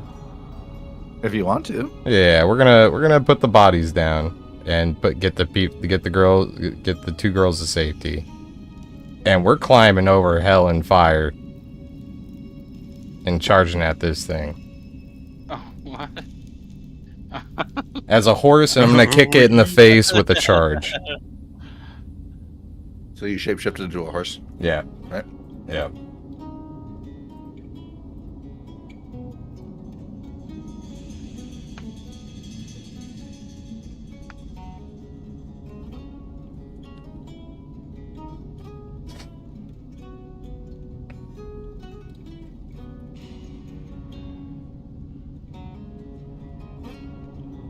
So you said you're charging over. Did you make your attacks or anything? Oh yeah. Sorry.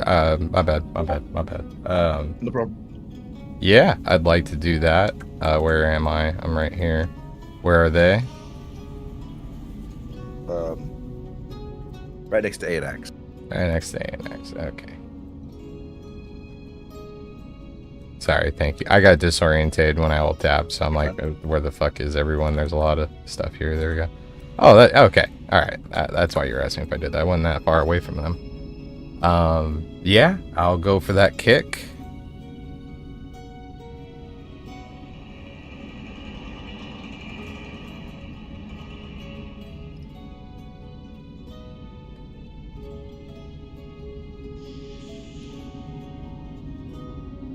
That's gonna be a 17.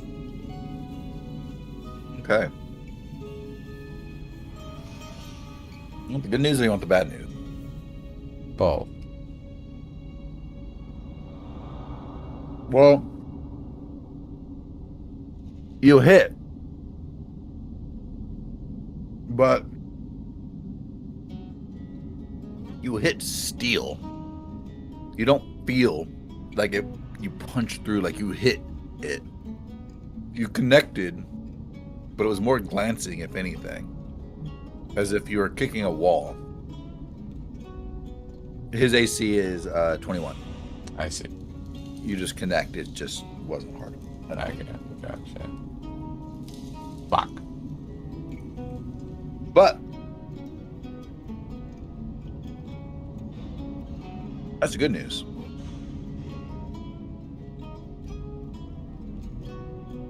It does turn its attention towards you.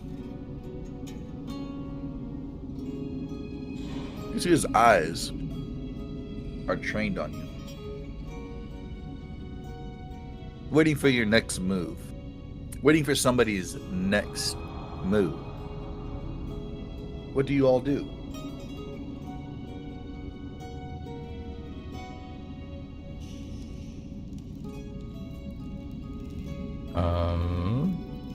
Am I still tending to this fucking little boy? You have time to do something if you want to do something. Or is he already on my back? That's my thing. Like, is he already like... Actually, no, you know what? You haven't created the sling yet. You still have to do the roll for the sling creation. This was in tandem with everything else. And Chris reacted with what was happening, so he's getting his action, and then you're going into your choice of doing something or making the sling. Can I create a distraction? Sure. How are you gonna create that distraction? Can I throw some coins at the robot dude?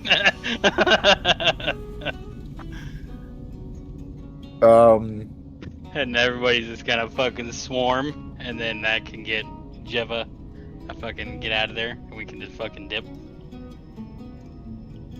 I mean, you can try. You're not sure how everybody's gonna react, but you can try. Oh fuck. How much Mr. Moneyback's throwing? Gotta make it enticing. I know. How much do I have? Hold on. How about you just throw some dudes on my back? We get the fuck out of here. That's what I'm doing, bro. We're getting the okay. I'm gonna throw. You fucking hearing me out on this? 4 gold. I know there's like silver and fucking copper in these fucking, but they see a shiny gold. Them motherfuckers gonna. And then I'm gonna pick up this kid and fucking tell Jeva to bolt. And we're gonna scatter. Like rats. I'm sure I don't have time, but I would like to dash and run. On my way out, I'd like to grab one of the gold off the ground with my teeth. You fucking rat! You fucking straight rat!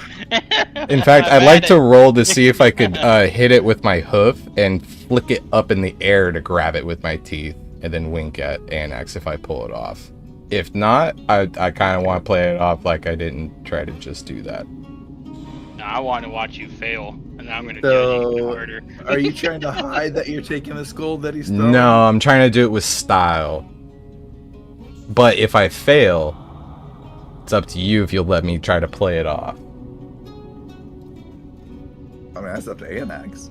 That's true. If you're not trying to hide it, I'm just going to give Anax the ability to see it. I just want to make sure I'm not cucking you by doing that. No. What are you rolling? Who's rolling? Me, 3, and I failed. Fuck. Fuck. Well, I haven't even told you a check to roll for yet. Perfect. That was just an empty roll. Perfect. Fuck, Yeah, he yeah. fucking pre-failed. I had to get it out of the way. Your program was cucking me for something else, so we were just resetting it for. Right? It's like So being in I a... just want to make. Good. No, you're good.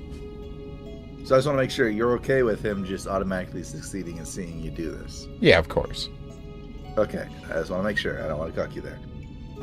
So why don't you give me just give me an initiative check. See how fast you can react to seeing the gold getting thrown in the air. Are we all doing initiative? There's gonna be 35 different initiative rolls right now. 35. I Yeah. Oh, I wanted to. I wanted it to be while it's on the ground, hit it with my hoof, and it flips up and I catch it. won! Oh, sorry. You're foregoing your Reading initiative. the book right now. Is this whole crowd gonna fucking mob us right now? We're not talking about this. A lot of people are going for the gold, so I just need to know because are you reacting when the gold gets thrown? No. Or are you reacting until once the gold hits the ground? Once the gold hits the ground. Okay, so you're taking a 1 on your initiative check. No, I'd like to catch it while it's in the air as he throws it in a reactive fashion. Okay, so give me a regular initiative check. It's right All I'm there. saying, if somebody's throwing out a wad of $10,000 bills wrapped up in the air, I'm not waiting for that shit to hit the ground. That's I'm very reacting. fucking fair. That's so fair. 12. Why are you rolling, ANX? You said No, you already this threw is it. This is my pre-success. No, Pre-fight. that's not how it works. It's not predestined Didn't you initiative. say- Didn't you say initiative? If you're going for the gold, Oh no, yeah, I'm dipping. As soon as that gold left my hand, I'm grabbing the boy and I'm running because I already know what's gonna fucking happen. okay. So give me a few moments here. Let me. Is there anyone else I need to grab that's over here? There's nobody else in the fire. You guys have saved them. Okay, but like in our vicinity, are these like golems trying to kill someone else, or? The golems is trying to kill the boy that is halved. Oh, Okay. I don't like that sentence. That's a bad sentence. We'll see what happens on my turn. Because of course I'm going to try and save him, but...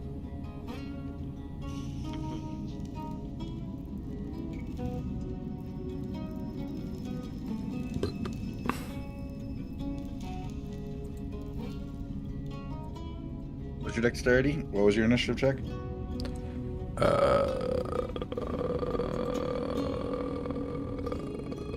12. Okay. There's a total of 17 people that is going before you. As you go to make your step forward, you just see a mass of bodies, mainly just legs, as everybody's hands and head and upper torso are just mangled trying to go for these 4 gold coins. And then you take your turn. What are you doing? Don't do it. This is I'll grab the kid. okay. This is a prime example. The dip gives you the perfect opportunity. Opportunity, man. Please. All right. So you grab the kid and Anax. Or rather, Anax grabs the kid, starts making off, and you catch up to them. Are you grabbing anybody else? Was there anyone else who was like weak and defenseless and already injured who these guys would probably fucking kill? One of the 2 unconscious kids that you got. Oh, probably will already kill. Unlikely. The person that seemed most destined for death is the person that is Anax is holding. Okay, because I dropped the other kids off here, and then I dropped off those ones over here. So, hey man, if they die, they die. That's Darwinism. Get the fuck out of here. So yeah, I'll just grab the ones that are here, catch up to Anax, tell him to hop on, and we're dashing the fuck out of there at 120 feet around. What am I hopping on? Me. Oh. What are you shape shifting to? He's waited 10 years for you to say that. I'm a horse. I'm a horse, bro. Oh. That's what they say. That's what you wish they said. Stop making it weird, Shane. I am making it weird. I'm sorry, guys. Oh, they're saying it. I digress. I'm gonna So you guys I'm gonna mount this horse. you say it right. You're gonna mount Chris. What are you gonna do? That's I'm mounting this horse. You're mounting Jeva. Yes. Chris, that doesn't help your case. Where are you guys going? You fucking weirdos. Yeah, we're dipping, aren't we? Yeah. I mean, where is said dipping to? Rules rule. Laws law. Fucking Oslo. the sanctuary. While they're on my back, if any of them are dying,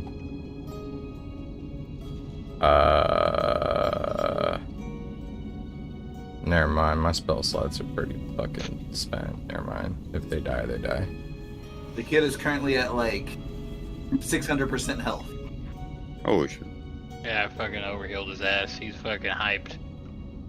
He could probably run on his fucking hands to the sanctuary, That's bro. all he's got left, so you better figure it out. All right. Yeah, might as well.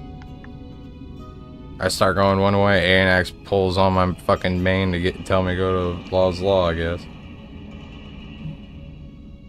I say that because Jeva hates going there, but we go there. Okay. So you guys make it inside. Into what song are you playing, Andrew? Do you just want to use another song from ye old days? Yeah, I'm pulling it up. Hold on. No problem. If you don't want to keep putting up songs, I'll stop asking. I just want to give you that creative freedom. This should be ready, but I'm not. There we go.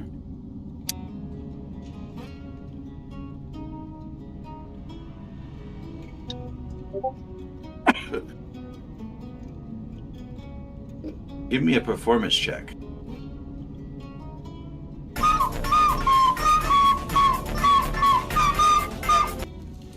Chris, I'm so sorry. I didn't see your message like 20 minutes ago. I apologize. You're good. 22. Okay. With a 22,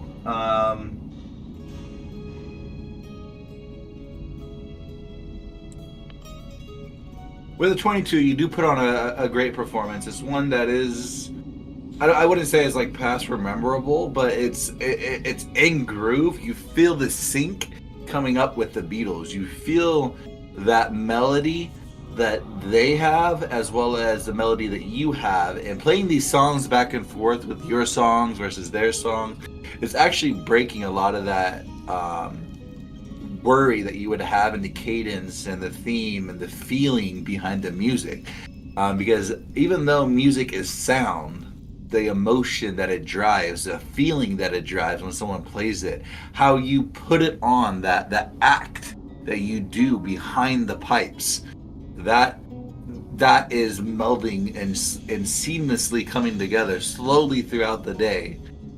And as you play this song, you see you see one of your comrades, Anax,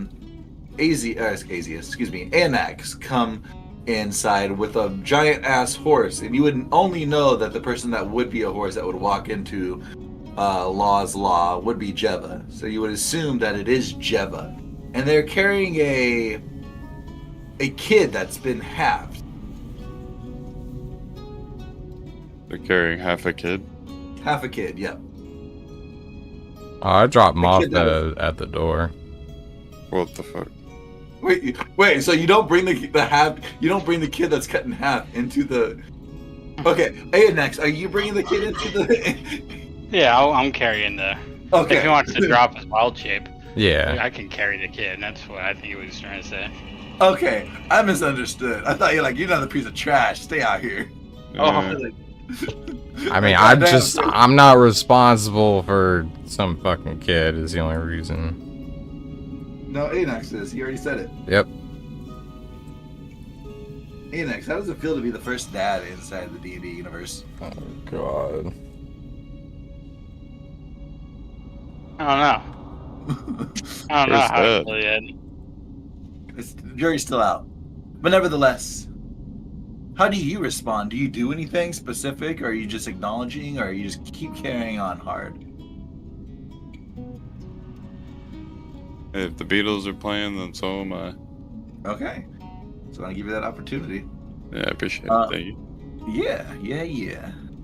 That being stated, you guys walk into Law's Law. Where are you going specifically? Are you going to your cubby? Are you doing anything particular? Are you going to the The cubby. bar? I'm gonna prop the kid up. He's still he's not like dead, right? He's unconscious. Yes, he's not dead yet. Okay. Jesus fucking Christ. Why'd you say it like that? Fucking, Well, I mean, anybody can die by taking a bad roll somewhere, somehow, some way. Is he in peril right now? I don't know. He was just cut in half like 30 minutes ago.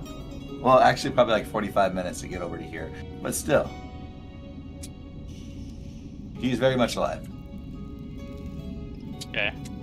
So you're going to the cubby. that's not what you said Yeah. a second ago.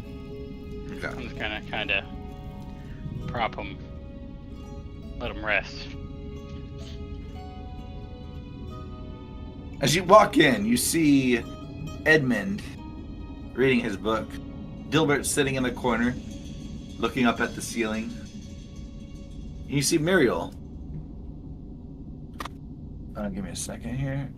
Muriel over in the corner, and she just seems to be aghast as you walk in and place this kid in a what seems to be, or what you would think would be, the most comfortable state he could be in at the moment.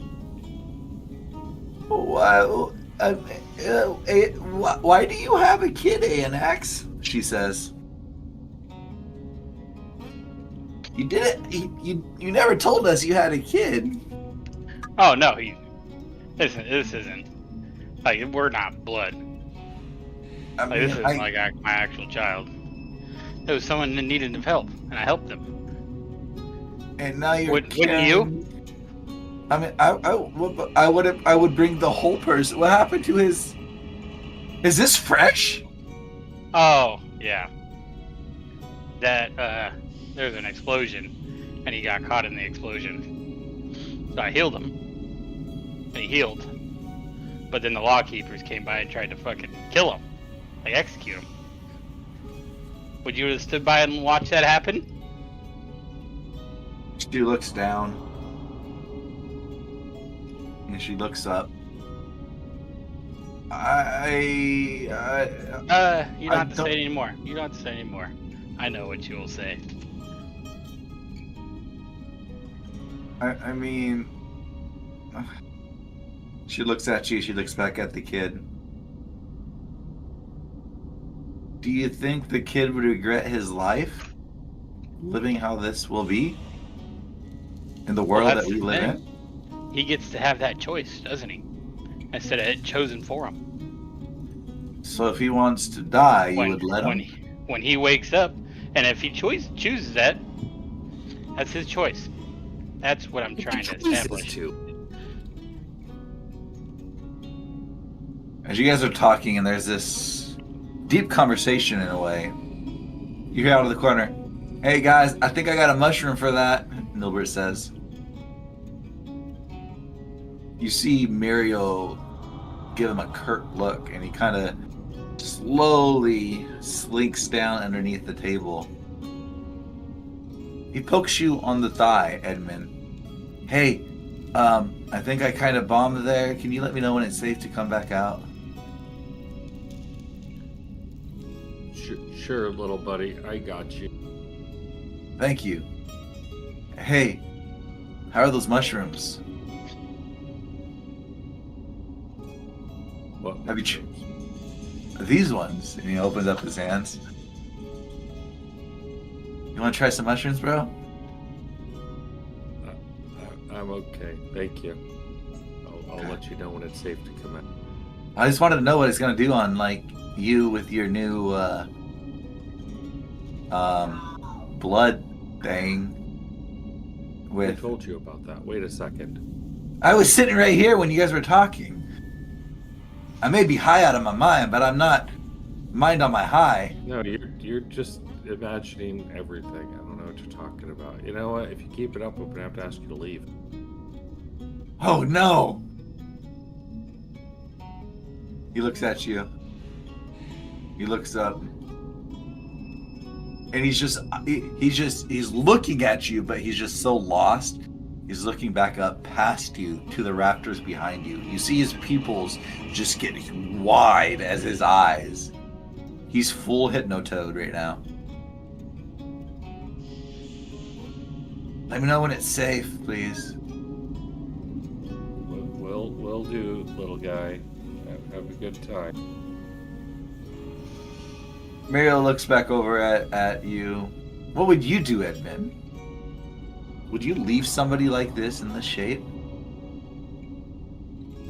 Yes, 100% I would. You would let them live? I would. I mean, at least make the choice. I can understand with Anax, but just forcing them. She looks down. What better way to demonstrate power?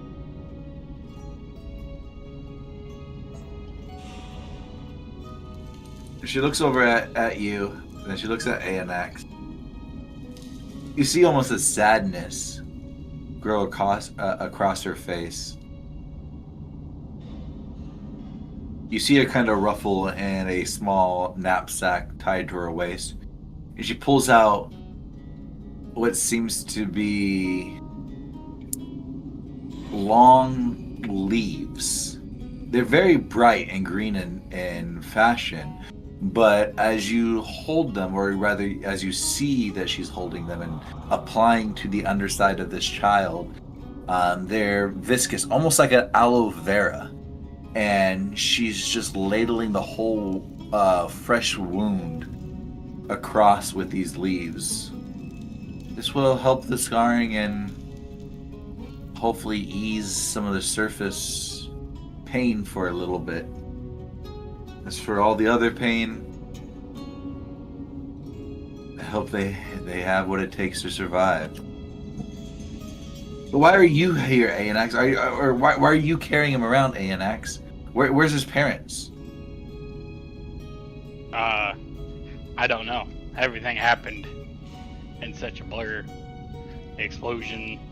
You kidnapped him? I didn't kidnap him. I saved him from this death, honestly.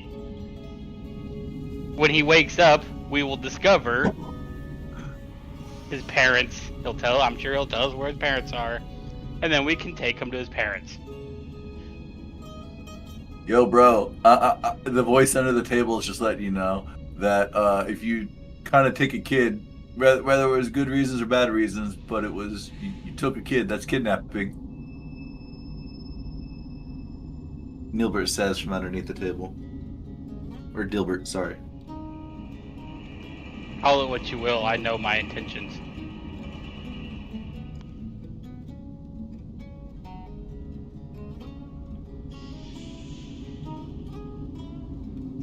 Mariella just looks at you. She looks back over at the kid. She kind of nods, letting it go. And she continues to tend the wounds. Are you doing anything, Jebba?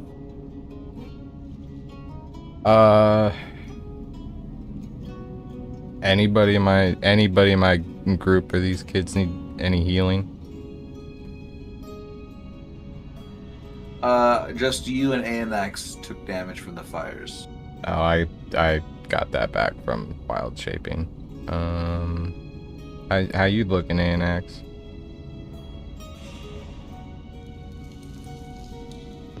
I'm a little beat up.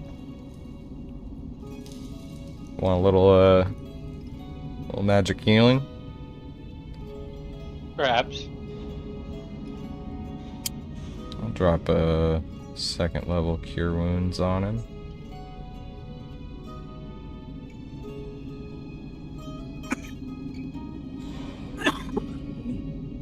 Fucking poop.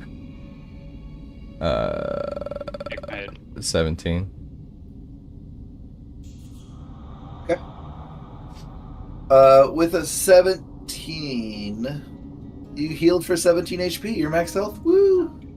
Hell yeah. Does anybody go ahead? Nah, then I'll just go and pop a squat. I should still have some good berries, so I'll just lay out some good berries on the table for anyone who wants some, and then I'll eat one. I'm just gonna sit there and rest. You see Dilbert's hand kind of reach up, and he kind of just reaches over the ledge. He hasn't seen it, but you see his hand kind of trying to swat around to find one. Does anybody help him?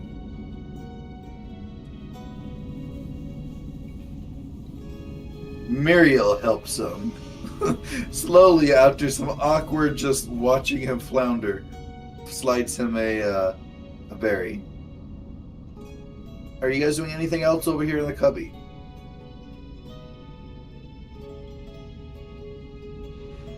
No. Okay. I'm gonna sit down next to the kid and get a breather. Okay.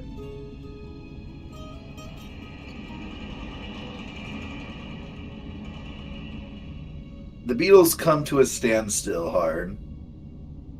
the song you just finished, it was a long set. You just did 2 hours of just playing songs back to back.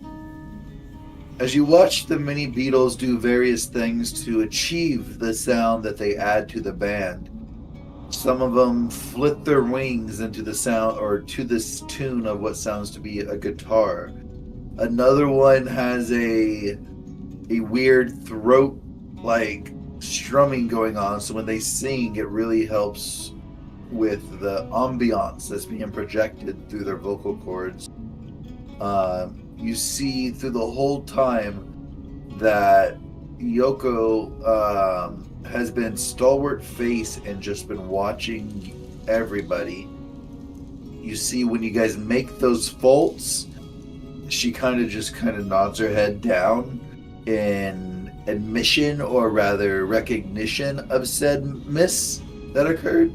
But also when clapping is entailed or clapping is warranted, when you guys are performing at the most optimal level through your songs, she does give you praise as well. But nevertheless, at the end of every song, she seems to have her eyes gaze upon you, as if watching to see what you would do. As this set comes to a close, are you doing anything particular at the end of this song with this recognition? No, nothing crazy. I'm gonna save it for the real show. Okay. You see her sit down. She turns to the table and just raises her hand. And as she does that, you immediately notice that whatever law is whatever law is doing, he immediately stops and he turns to Yoko and he runs over to assist with whatever she's wanting. She kind of leans over and whispers, and he kind of nods his head. You see his eyes kind of flick over towards you, and then it flicks back over to her and he nods. She motions everybody over to the table. Would you like to join her?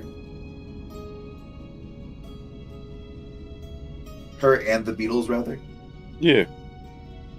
Okay.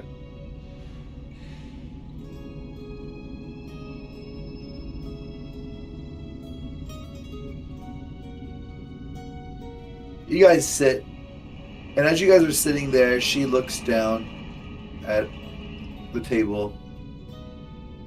She's kind of just bumping her hands, her fingertips, to seemingly to some beat that is not recognizable to you. But as she continues to thrum her fingertips on the table, tell me, what did you guys think about your sets? Those songs? Do you feel like you captured what you were wanting to do with them? Play your heart out, as they say. She says. Well, I think we did really well. I think this new addition of a friend, John Lindenberg says, he's going to bring out a whole new world. Not to mention the people that he'll attract. He looks over at you. I don't mean it in like a mean way, but like a lot of our following are bugs and people of the bug variety, and sometimes lizards and things, and a few of the masses throughout the Shilabo. But like the gnomes, they don't really like us for some reason. Huh. I don't know why. I'm thinking here, you being here might show them that we're cool, you know? No. Do you think we're cool? Please tell us we're cool. I think you're cool. Ah, thank you. You know, looks over at John Lindenberg and just shakes her head. Let me move these characters over real quick. 1 second. Sorry.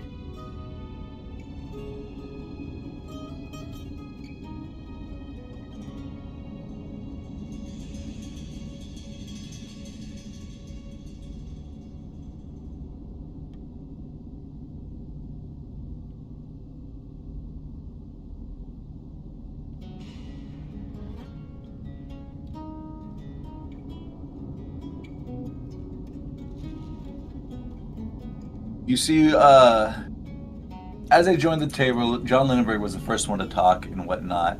Paul McScarab hasn't really said anything. He's been eyeing you, not in a leering fashion, just more of like sizing you up in the sense of who you are on the outside, trying to get a feel for.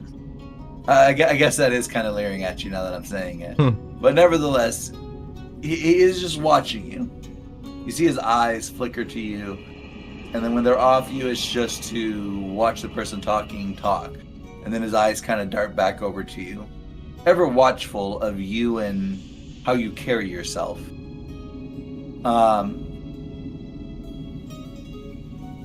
Ringo, he's sitting there at the table, and he doesn't seem to be really conscientious of the conversation that is going around. He's just idly tapping his fingers on the table, just like rapidly and fast, looking left, looking right. He looks pretty high strung, and then you see that he stops suddenly as his eyes fall on Law. And you see Law is carrying a platter of food, steaming hot food. As he carries it through the dining room, almost silence falls upon the hall. This this array of food that has been prepared for you guys is of various assortments. You got meat, you got fresh fruit, you see fresh vegetables. Now, seeing some of these things being fresh or mostly fresh is the most normal thing, but to see everything crisp and like brand new as if it was just harvested, that is unforeseen inside of Chez LeBeau. And here it is before you, everything in its most ripe and ready to eat form is sitting in front of you. Tell me, what are some of your most favorite fruits, Hard?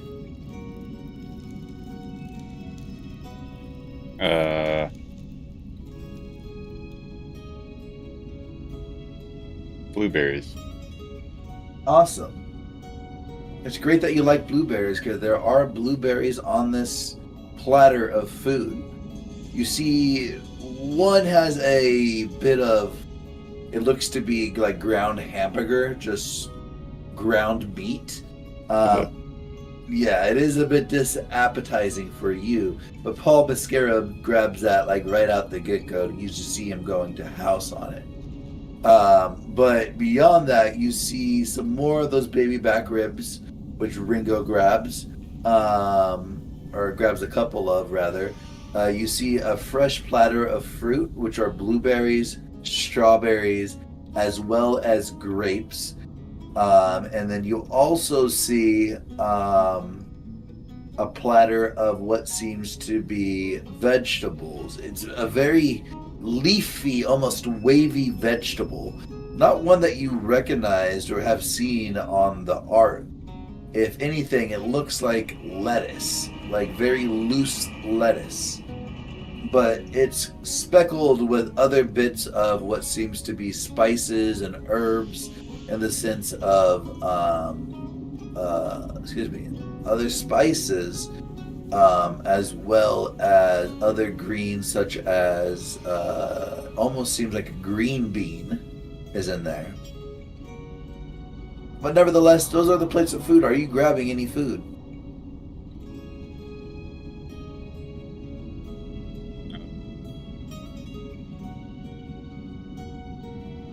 What do you say?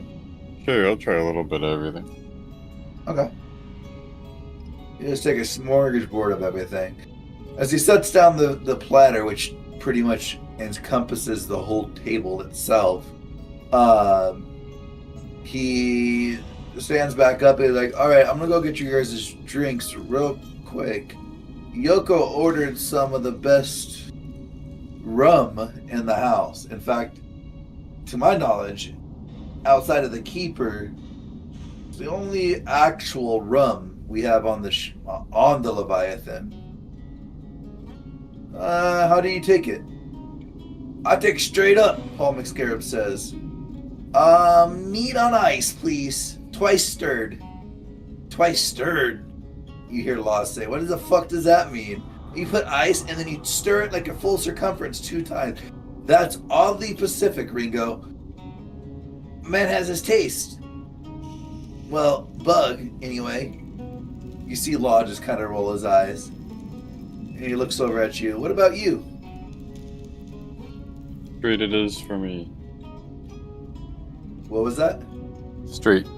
Straight whiskey. You see them all kind of look at whiskey, excuse me, straight rum. He kind of looks over at you and he kind of nods. A man with hair on his chest. Who knew that he had more hair on the chest than all of you? You see John Lindenberg kind of take a mockery to that. And he's like, how much did you order, Yoko? Just a few drinks. Damn it, bring us the whole bottle. I don't think that would be great. That's going to be quite expensive. And he kind of looks over at Yoko. Yoko looks at him, and you see there's like an awkward silence.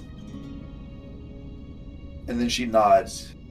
All right, well, I guess I just sold out of liquor, boys. We're out of this rum. Give me a second, I'll go get some glasses. You guys want a bucket of ice, too? Oh, yeah. Oh, yeah, I guess I'll just come out with a bucket of ice. Well, yeah, let me go get that, too. Give me a second. You see him go behind the counter. And as he walks behind the counter, you see for a brief moment, it seems like he leans under the counter.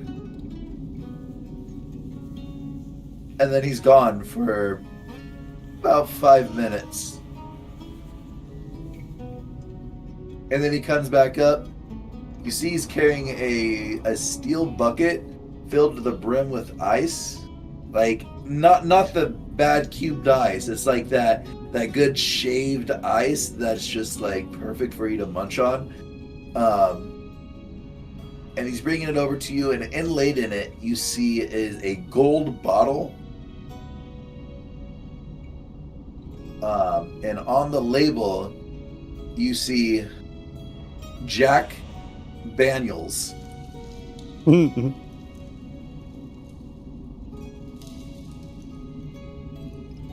do you guys do? He doesn't pour it for you. He puts it down on the table. He fills up the glasses. I'm sorry, he does pour it for you. What did I say? Not pour it for you. I apologize. He puts it on the table. You see him kind of uncork this bottle and begins to pour it in each of their fashions. You get a straight up shot of Jack Daniels rum. Hold on 1 second. I think I fucked up that name. It wasn't Jack Daniels. That's for something else down the road. This was... It's Captain Morgan's. Captain Morgan.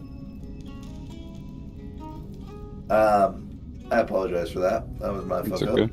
Forget the Jack Daniels, because that's a zinger later down the road.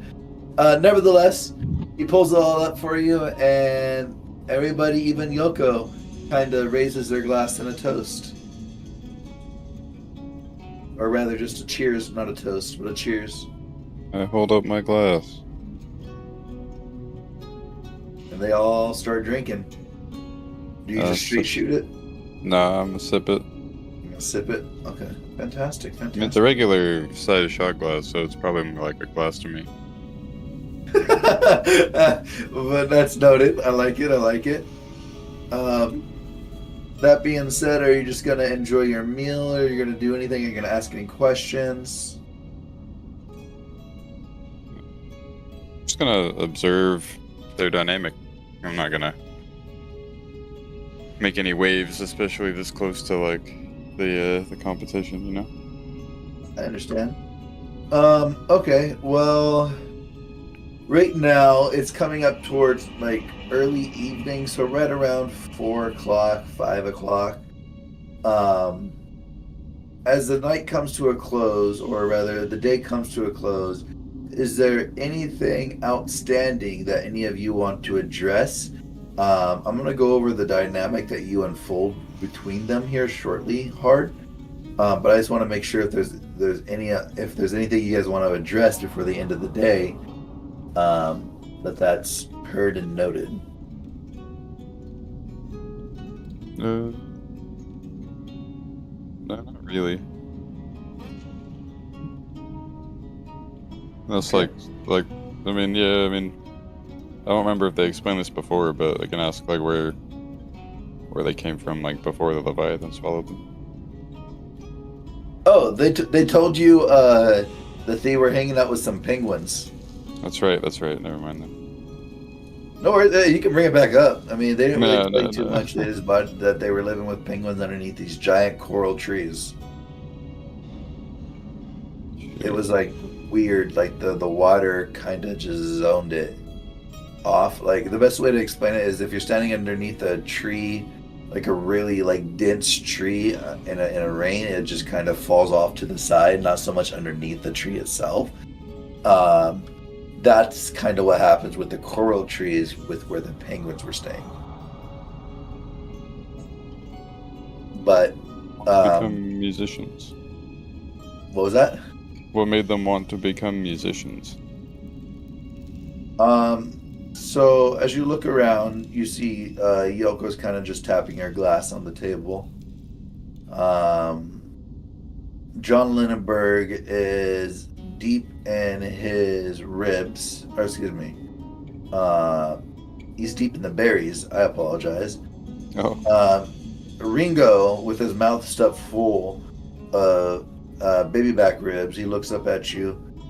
We wanted to connect with people on a level that is the same across the spectrum. People could think about magic, people could think about steel, war, emotion, all of that. And everybody's judges things differently. Somebody's evil tyrant may be somebody's saving grace.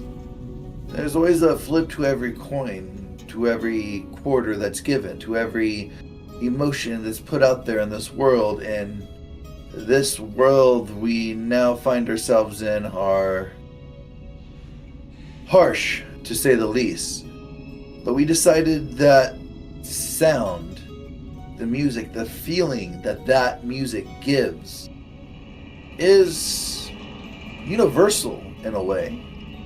You just gotta find what makes the listener entwine with the music. And everybody has that. Every person has that, lack of a better word, rhythm in them. And we want to connect that. We want people to connect across that spectrum. And then you see him pop the bone in his mouth and begin to crunch on the bone. What about you? What drove you to become a bard? A bard named Hard? Was the rhyme scheme a coincidence? Or were you destined for that?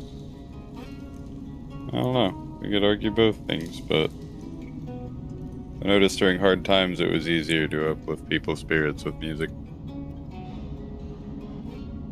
And my people went through a lot of hard times. Is your name actually Hard? Yeah. And when people introduce you, do you actually get hard? Or is that just like a joke that your friends play? You hear Yoko kind of just clear her throat. How about another shot, boys? Who cares to pour? Here.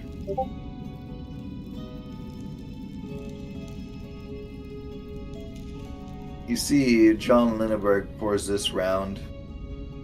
As the dark liquor fills your guys' glasses and you go for the second drink, you notice a hint of honey inside this rum.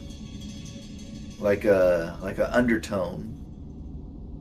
Maybe it was aged in a cask that had honey soaked or something, but there's some sweetness in the undertone and it's beguiling.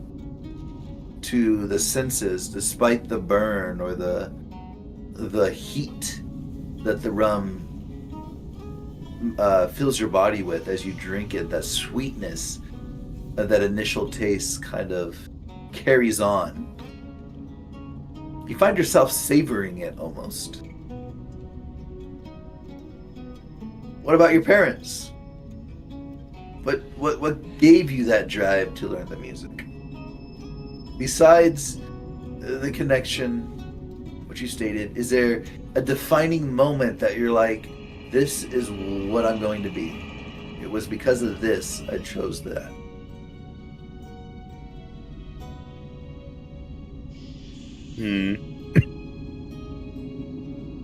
No, not really. My parents were really supportive.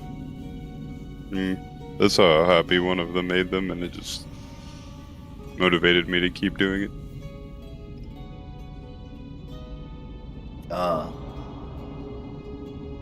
The love between parents. That is definitely a driving factor for many.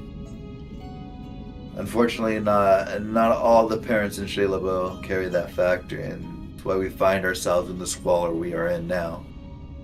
But I'm glad to see that you had such a positive drive from them, or a positive focal point to drive your passion to where you are now, leading you beside us and having such a great jamboree. And he raises his glass. Ringo Starr touches it. So does Yoko. Paul McScarab goes up to put his glass up, and as he puts it up, my defining moment was I was gathering shit. And then he drinks. Well met. I'll take a sip. The conversation carries on for about another 20 minutes. Give me or you can use your passive perception if you would like, unless you want to use an active perception, like you're actually analyzing them. I don't know. No, that's okay. Passive is fine. Okay, you don't want to be too obvious, huh? You want to roll that one. That's what it is. Yeah, that's what it is actually. Okay. So we'll take your passive perception. Let me go over to those in the cubby real quick. It's been about an hour or so in the cubby.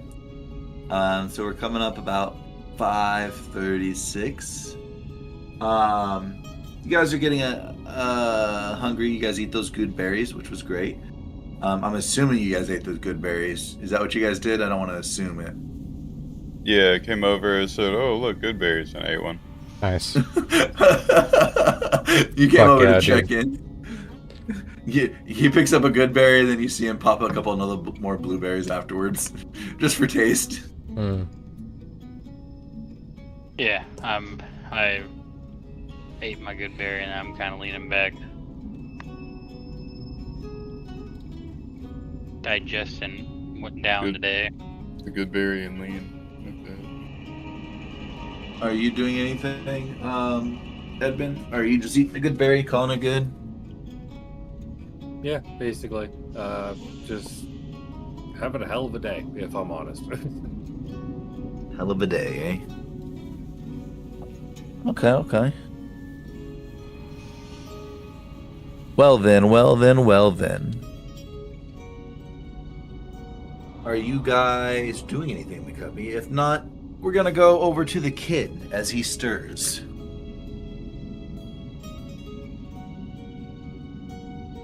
All right. The kid stirs. He's waking from his stupor. As he awakes, oh no, I can't feel my legs. He seems to be confused. What do you guys do? I'm gonna put my hand on his shoulder. You unfortunately lost your legs in a horrific accident. That's right, I pulled them out. I thought I was dreaming. No!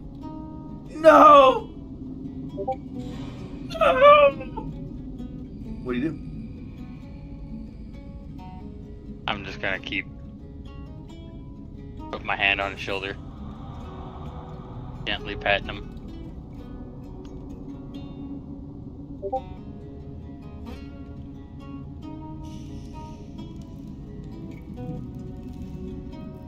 Okay. Edmund, are you doing anything when this is all happening? Or are you just still in your book? Obviously still into my book. Man, you went from one of the most social characters to one of the least social characters. Yeah, it's interesting. I mean, I could interject here, but, book. Okay, well,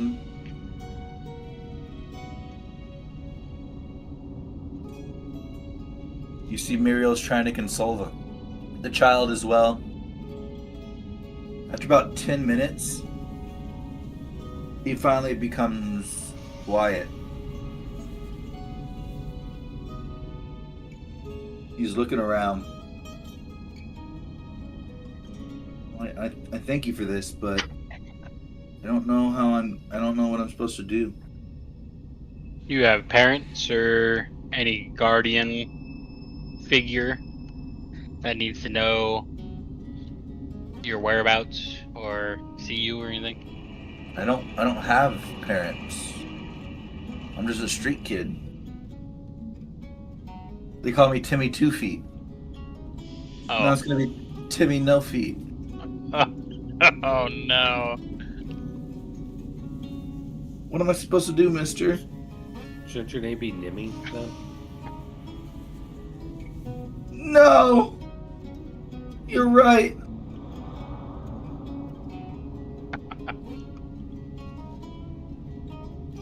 What do I do? Tell me, you're a man of faith. Is it gonna get better?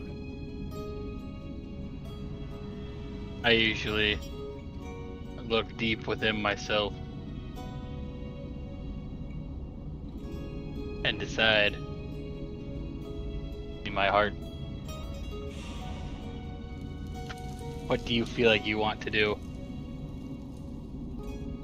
I'm a kid, I don't know! Mario looks over at you. Yes. No, but do you... We mean... Do you want to try? Anax here said something about... Like he brought you over here to help you. Are you in charge of him, Anax, then? The kid looks up at you.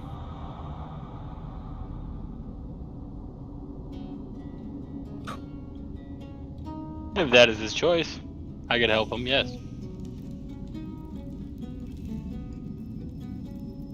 I don't even know what to do. I don't even know how I'm supposed to get around. I can't walk. I can't... And he starts trying to fidget and hobble. I can't even position myself right. I'm slowly sliding down my seat. What the... Why is there a frog under the table? Hi, I'm Dilbert. I got a mushroom that can help you. Dilbert? You hear Mariel say. Truly he's gonna help me? Is this a dream? He looks over at you, ANX. Are you real?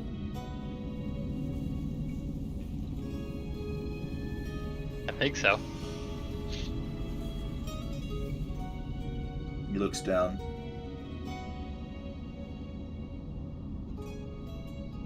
I don't know if I want to try, but I don't know if I want to die either. If you're offering the help to help me, I guess I can try. I just need to know... what am I supposed to do? What am I supposed to do? What do you do? You live. If that is your choice. We figure it out along the way. Roll a persuasion check.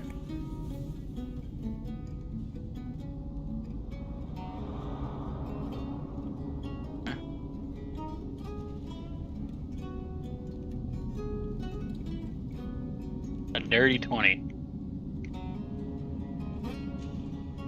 You say that, and you hear him go silent. He doesn't look defeated. If anything, he looks deep in thought. It goes like this for 20 minutes or so. Are you guys doing anything in this 20 minutes? Nope. I'm just leaning back. Yeah, I'm Hey, just Jella, are you chilling. doing anything? No. What about you, Edmund? No, good. Okay. After 20 minutes, the kid looks up to you. Well, I guess since you're kind of gonna help me here, I do have an issue. I gotta go to the bathroom. Oh, I don't know how you're gonna do that. You're Didn't you say like how he has like no ass or nothing, doesn't he? Nope. Yeah, well, I don't know about that one, bro. That's for you to figure out. He looks down. You see Mariel kind of whisper something to him. He looks up. He looks over at you. And he kind of just nods. Well, I'll figure it out, I guess. Who are these people? I don't recognize them from the fire. Where's that horse that we were on? I never rode a horse before. Oh, look at that. Make a wish. We can make it happen. I know, it's weird. I went from 2 legs to 4, and then to 0. This sucks. Zimmy, that's your name. Zimmy with 0 legs. Got it. Is that my new name? Since I had 2, I have nothing in Zimmy. You guys, I mean, if you're gonna take care of me, I guess you can name me. Does that make you my dad? And Axe was in the church. He knows how to raise children. You got this, right? I'm not your dad per se, but Per se, meaning he is. That's your new I dad, can so be. You I can can call be him a father. mentor. I can be your mentor. Father? Who is this person that says I can call you father? Damn it. This is Edmund. Well, who's most knowledgeable on these things? Like, if you kidnapped me, then, I mean, I don't have a parent. Is it really kidnapping? Does it just mean you just, like, I'm just your kid now? So would that not make you a father? Plus, you're a holy man. From what I can see, you have, no?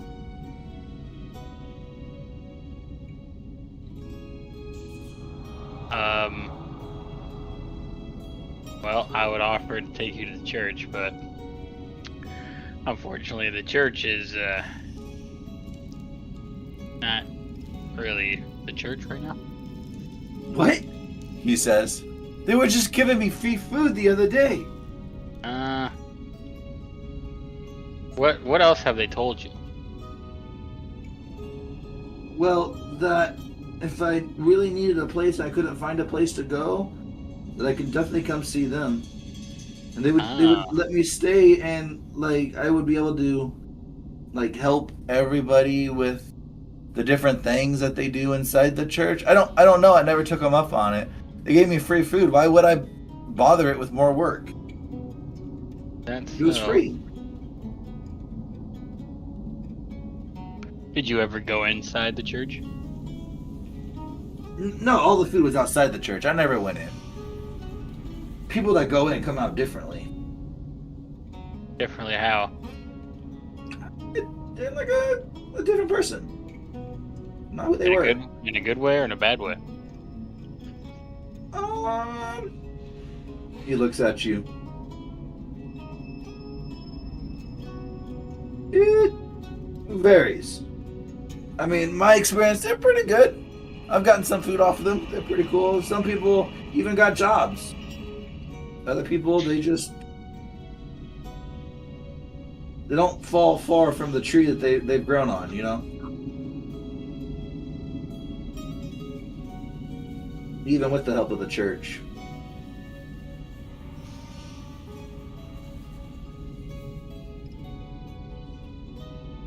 Interesting.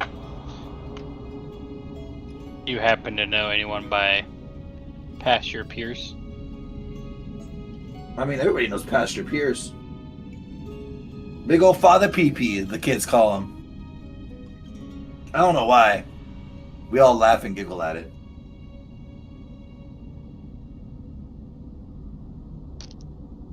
What do you know about him exactly? Well, he kind of just does the pastor things. He says hi, he shakes hands. Some people get healed when they shake his hand. Other people don't. They just don't get healed. We don't understand it. It just doesn't happen. But I mean, as like he looks at you. What are you trying to ask? Just ask it. I'm just asking about his character. I mean, weren't you working with him? Don't you know? Yes, but I want other opinions, I guess. To paint a whole picture, you must see it from multiple sides of the picture. He looks at you. I'm trying to paint the whole size of the pictures, but I'm missing my legs. I don't get how God think that's like fair and painting the whole picture here, but in relations to like Pierce, I really think that, you know, if you were to take me to church, he'll probably take me in. I mean, at worst, I could just sit in a chair all day and take notes, right? I gotta figure out this whole gotta go to the bathroom thing, but taking you in for the church, well, you said it was know. my decision, right? Well, that there, I feel, are foul things happening in the church, so leaving you in their care could be dangerous. Isn't all religion foul in some way? Not mine. Mine just brings the light out of people. Gives hope. He looks at you. He looks around the room. A hopeful bunch of people you got here. He doesn't say it sarcastically, he's just noting the people that are around the table. Who's in the vicinity of him, and realizing that he is quite the underdog with no legs. Nevertheless, as the conversation goes, are you going to ask him any other questions? No, that's it. Okay. Edmund, are you doing anything specific? No, sir. Nope, not at all. All right. What about you, Jeva? Did you have any questions? No, not necessarily. She's more looking on Reston, but do I sense my familiar from here? Is she still tailing that one burglar, or I guess looter?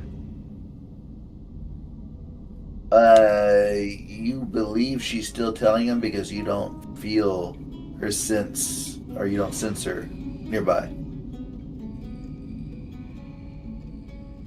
Like, do you have a mental connection that can go like vast distances, or if it's only in like 200 feet or something like that? I'm double checking right now. Let's see here. 100 feet, but I can recall it. But I don't want to do that. So I'm just gonna hang out and see what goes on. See what the crew's doing so far. I'll figure that out later towards the end of the day. Okay.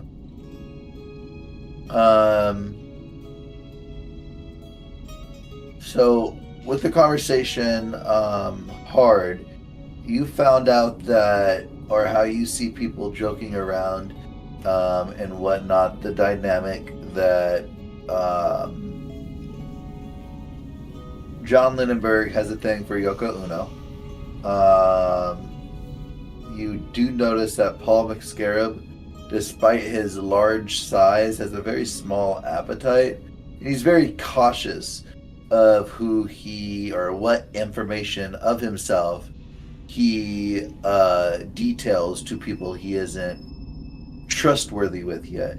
And you believe yourself to might fall into that category, as the fact that he has shared just the most minute information, and it's more along the lines of clarification or informational questions on yourself when he kind of pipes up and asks questions, specifically in relation to your favorite food. What is your favorite food, Hard?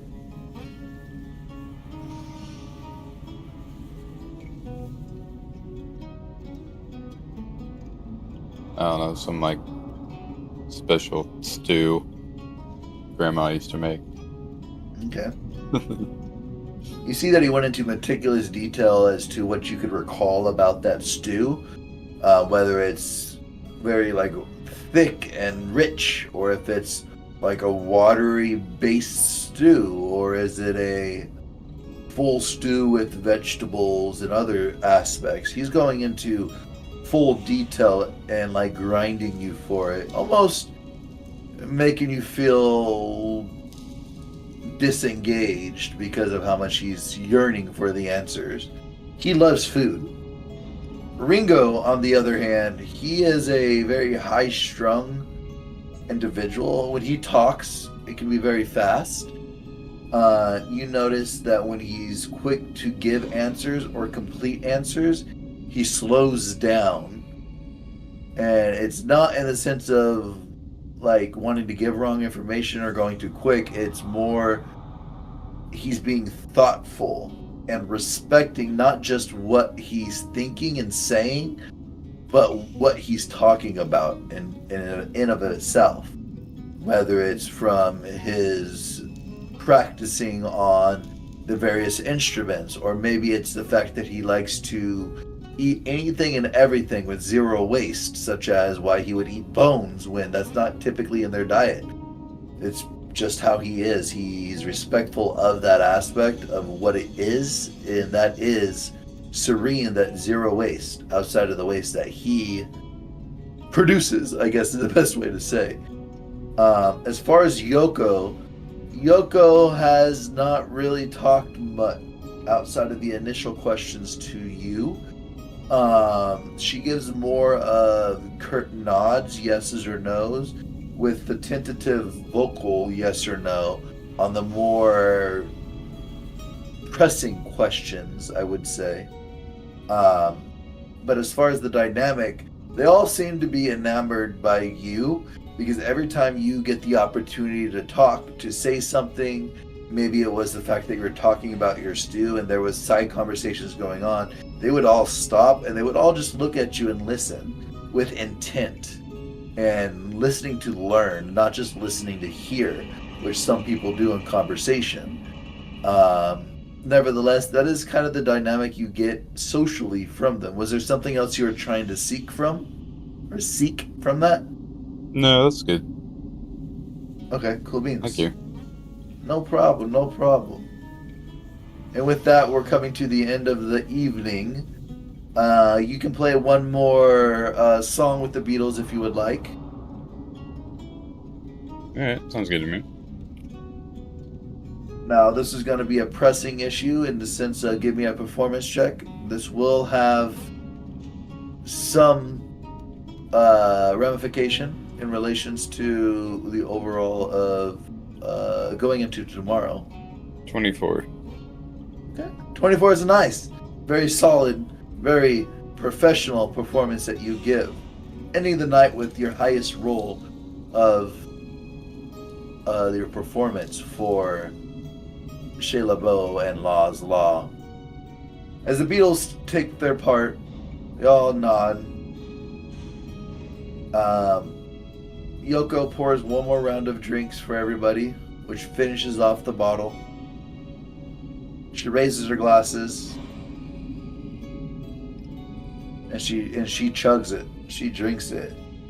It's gone. She looks at all you guys, and she bids you all adieu.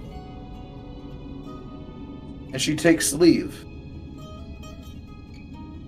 With your passive perception, Hard, this is a bit strange. You notice it's a bit strange, because Yoko usually follows people, or at least somebody goes before her. But this time, she curtly nods and begins to walk out, which the Beatles follow after, with no hesitation, after giving you a handshake and things like that.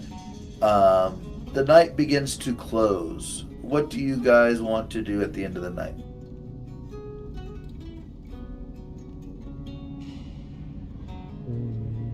We're heading back. Going back to the Gomo? Indeed. Gonna do another round of drinks at Law's? Question mark? No.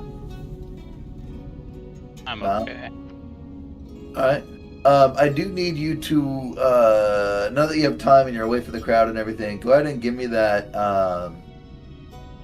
sleight of hand check to craft like a sling or a backpack for him. Do you have a backpack? I have like my money. I have like my Holy shit. yeah, like an equipment pack. Yeah. Okay. Well, with the 20, tell me what it looks like. It's like a little thing where I can it like wraps around to like his shoulders. It's like a backpack, pretty much. But like, he can either face outward or face forward with me. Okay. His choice. Noted. And yeah, that's really about it. Okay. Is anybody else doing anything before you guys leave Law's Law? Nah. Nah. Okay. What about you, Edvin? No. Yeah, no. No. You know what? Yeah. I'm going to ask him real quick before we go. Do they really die from a fireball? Like, real? Law looks at you. He smiles. I'll tell you what. They don't all die from the fireball. But they all do have something drastic happen. Quite cataclysmic, some would say. There's a power in those books that even the Red Wizards of Thay sometimes don't understand.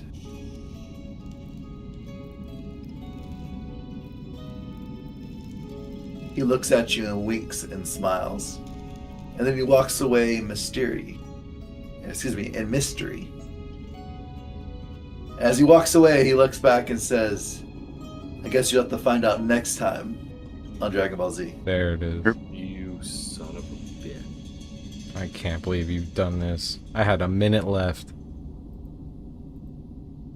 Whole minute. Until you came, or what?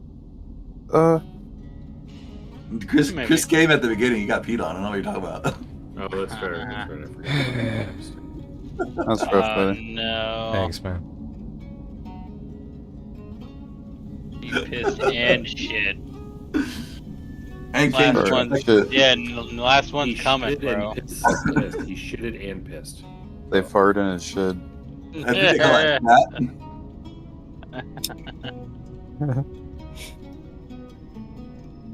Oh, good games, kids. Good game. Good game. GG's. GG's. Catch you on the flippy. Yeah, see ya. Catch you on the flippy flop. Yeah. I'm gonna go to bed too. Yeah, get going. Okay. I have a fucking child now that I gotta fucking. You know, I'm gonna. If he tries to hang out with me, I'm gonna warn him. Like, hey, this life's dangerous. What are you talking about? He's already hanging out with you. If you die, bro, you die. So, Why do you think I left him at the door, bro? I'm gonna give it to him straight.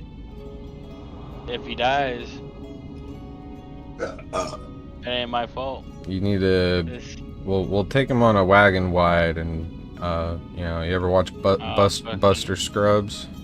you telling me you're gonna Lenny this motherfucker? Tell him to fucking think of the rabbits, and you're gonna shoot him? Well, first we gotta, you know, we gotta teach him how to quote Shakespeare, have him make some money for us first. Bro. Yeah. Yeah, actually, you'd be the perfect. How to teach how to be a scoundrel. There you go. Yeah. You'd be a perfect role model in his life. And then You should take him. when he no longer draws in an audience, we can move on to something else, and then we can just push him into the water or something. Jesus. Yeah, there's that poison thing over near the necropolis. I mean, I don't think anything that goes in there is ever retrievable, so Jesus. You fucking animal. yeah, just phew, airdrop. Fucking, we don't even have to fly over it. We just fucking fling him. That's fucking. You're fucking horrible. No, Jeff is horrible. I'm just. Yeah, this is an extension of you. No. Yeah. No. That'd be part of someone's character they create as a part of themselves somehow. Yeah. No. Well then, Shane, you're a sick fuck. I don't know. So I am a thick fuck. Thank you. That's all I All know. right, why I Mike have a kid. Tyson. But in relations to what I was going to say was that some of the characters have I'm a something in thick common with fuck. everything. I'm a thick fuck, boy. Let's go. But yeah. Anyway, I think I was going. Never mind. I cut you off. Yeah, same. Sorry. I'm All going fucking. I'm actually fucking super tired. right. Yeah, I have that effect on I people. told Shane I was gonna be up. but I'm fucking zonked. Yeah. Yeah, shut up. All right. Well, I'll see you guys have a good later. night. Yeah, bye. Yeah, good night.